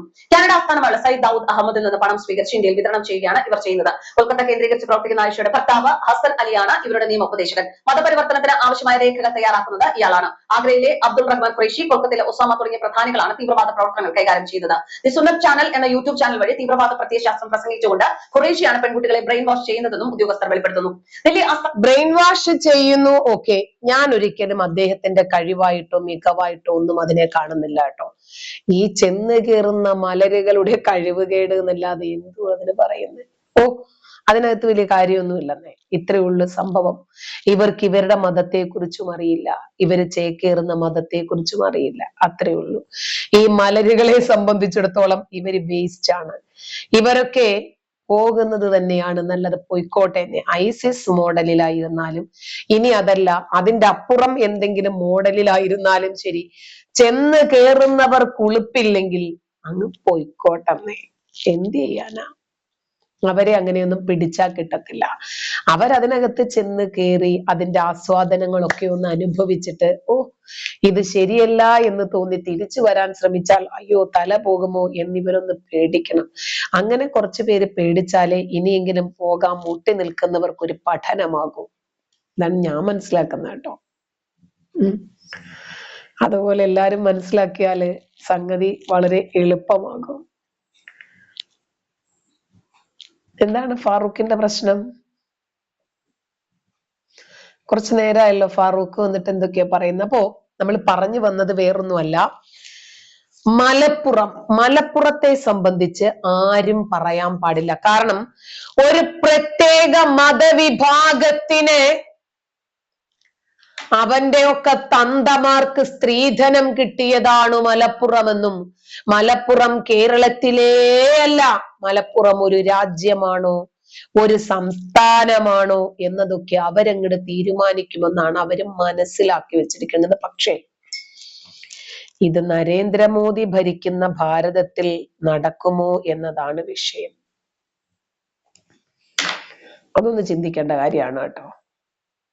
ഇപ്പോ വർഗീയവാദികളെ, വർഗീയ ഭ്രാന്തുകളെ ചങ്ങലക്കിടണമെന്ന് പറഞ്ഞ് വെള്ളാപ്പള്ളിക്ക് ചങ്ങല ഒരുക്കി വന്നിരിക്കുവാണ് നമ്മുടെ സത്താർ പന്തല്ലൂര്. ഈ സത്താർ പന്തല്ലൂർ എന്ന് പറഞ്ഞാല് ഒരു തലയും വാലും ഇല്ലാത്ത ഒരു മനുഷ്യനാ. എന്ത് എവിടെ പറയണമെന്ന് യാതൊന്നും അറിയാത്ത വെറും ഒരു മടല് മനുഷ്യനാ. വല്ല വെളിവും വെള്ളിയാഴ്ച ഇവിടെ ഇദ്ദേഹം മുമ്പ് പറഞ്ഞ പല പ്രസ്താവനകളെയും ശക്തമായി വിമർശിച്ചിട്ടുള്ള വ്യക്തിയാണ് ഞാൻ. മുസ്ലിം ജനസംഖ്യ ഭൂരിപക്ഷമായാൽ എന്താ കുഴപ്പമെന്ന്? കുഴപ്പമുണ്ട് കാക്ക, കുഴപ്പമേ ഉള്ളു കാക്ക. എന്താ കുഴപ്പമെന്ന് ഞാൻ പറഞ്ഞുതരാം. ഇപ്പൊ ഭൂരിപക്ഷമല്ലാതിരുന്നിട്ട് ഹമാസിന്റെ നേതാക്കൾക്ക് തുറന്ന വാതായനങ്ങളുമായി മലബാർ നിൽക്കുന്നില്ലേ കാക്ക?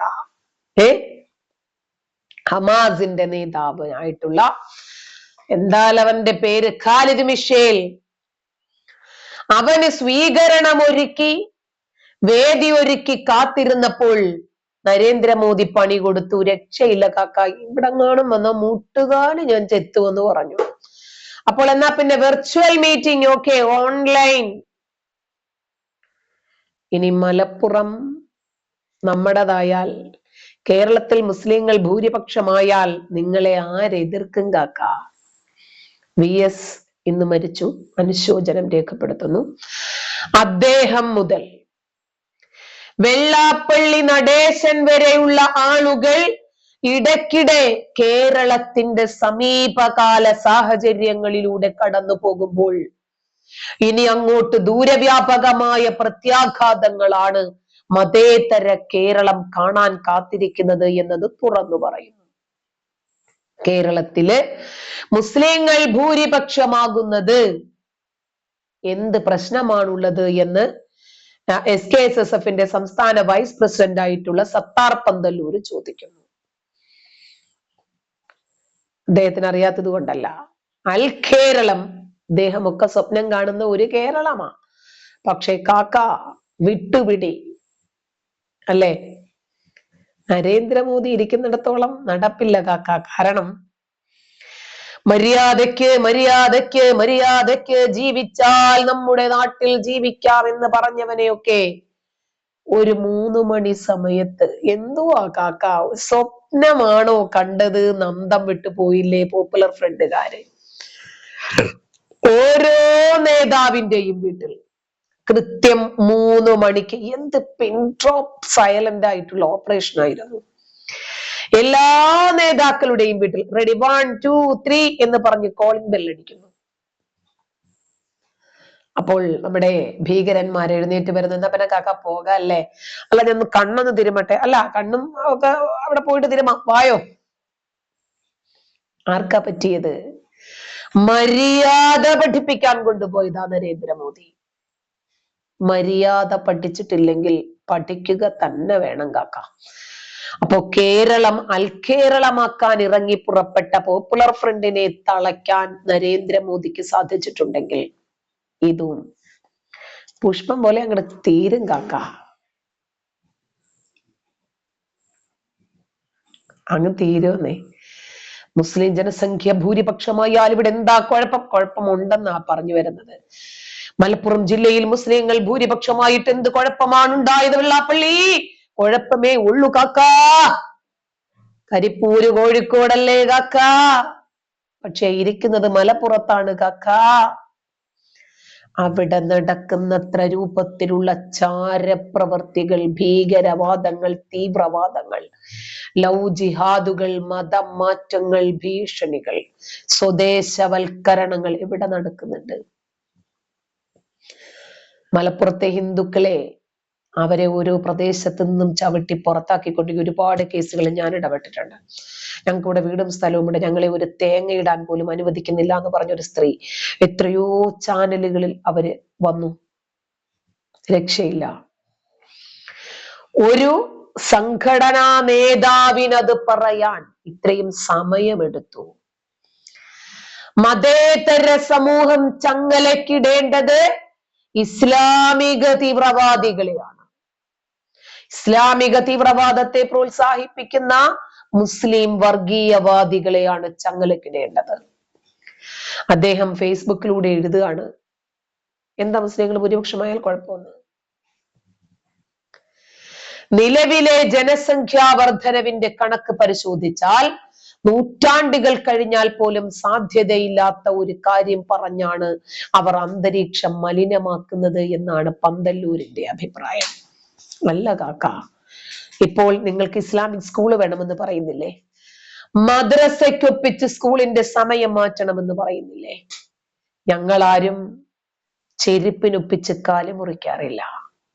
ഇവിടെ ചെരുപ്പിനൊപ്പിച്ച് കാല് മുറിക്കാൻ പറയുകയാണ് ഇവര്. എന്നാ പിന്നെ നിങ്ങൾക്ക് അങ്ങ് മദ്രസയിൽ പോയാ പോരെ? നീറ്റ് പരീക്ഷയ്ക്ക് പോലും ഞങ്ങൾക്ക് ഹിജാബ് ഇടണമെന്ന്, ഞങ്ങൾക്ക് നിക്കാബ് ഇടണമെന്ന്.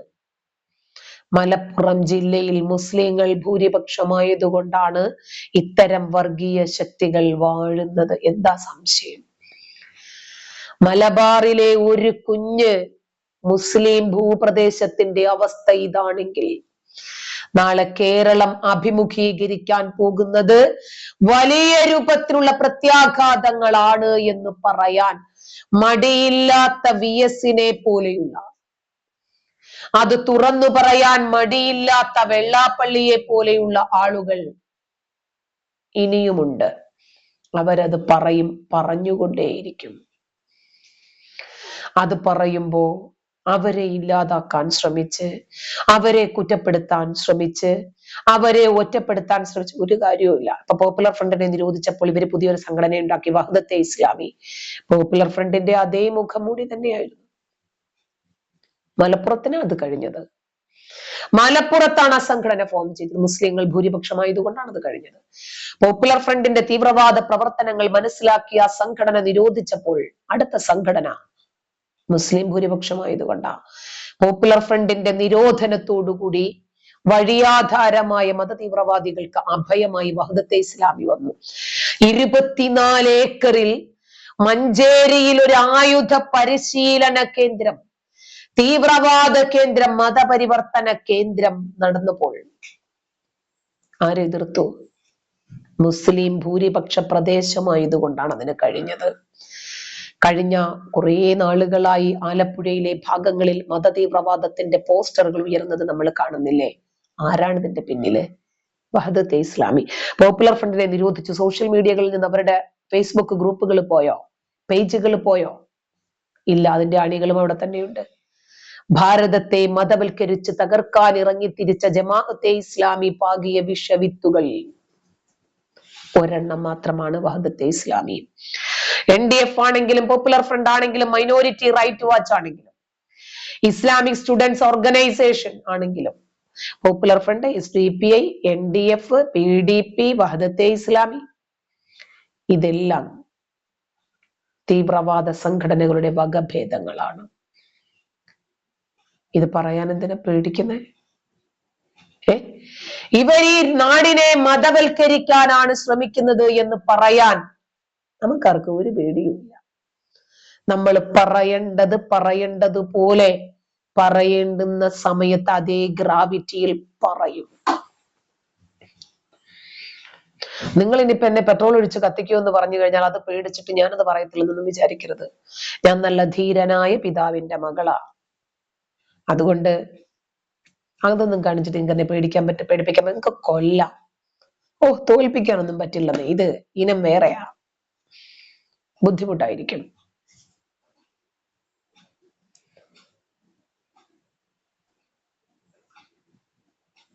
അനിൽകുമാർ പറയുന്നത് കേൾക്ക്. നിങ്ങൾ ഇനിയും വല്ലാതെ തെറിയും വിളിച്ച് ഭീഷണിപ്പെടുത്തിയും വന്നാല് NIA നിന്റെയൊക്കെ വീടുകളിൽ വന്ന് പൊക്കിക്കൊണ്ടു പോകുന്ന പണി ഞങ്ങൾക്കറിയാം കേട്ടോ. അതുകൊണ്ട് എന്റെ ലൈവുകളൊക്കെ അവരൊക്കെ വീക്ഷിക്കുന്നുണ്ട്. ഞാൻ തുടങ്ങുന്നതിന് മുമ്പ് തന്നെ ഞാൻ ലിങ്ക് ഒക്കെ അയച്ചു കൊടുക്കാറുണ്ട് കേട്ടോ. അതുകൊണ്ടൊന്ന് നോക്കിയും കണ്ടും ഒക്കെ നിന്നോ കാക്കാമാരെ. അപ്പോൾ നമുക്കിന്ന് നിർത്താം. Good night.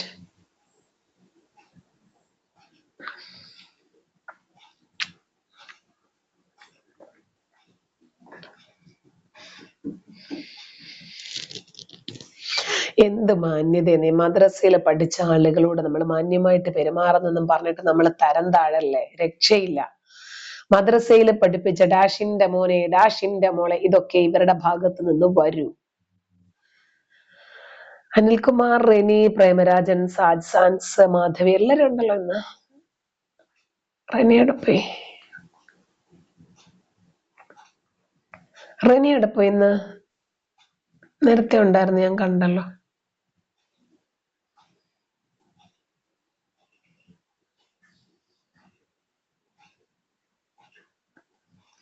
അപ്പോൾ നമുക്ക് പിന്നെ കാണാം. Good night.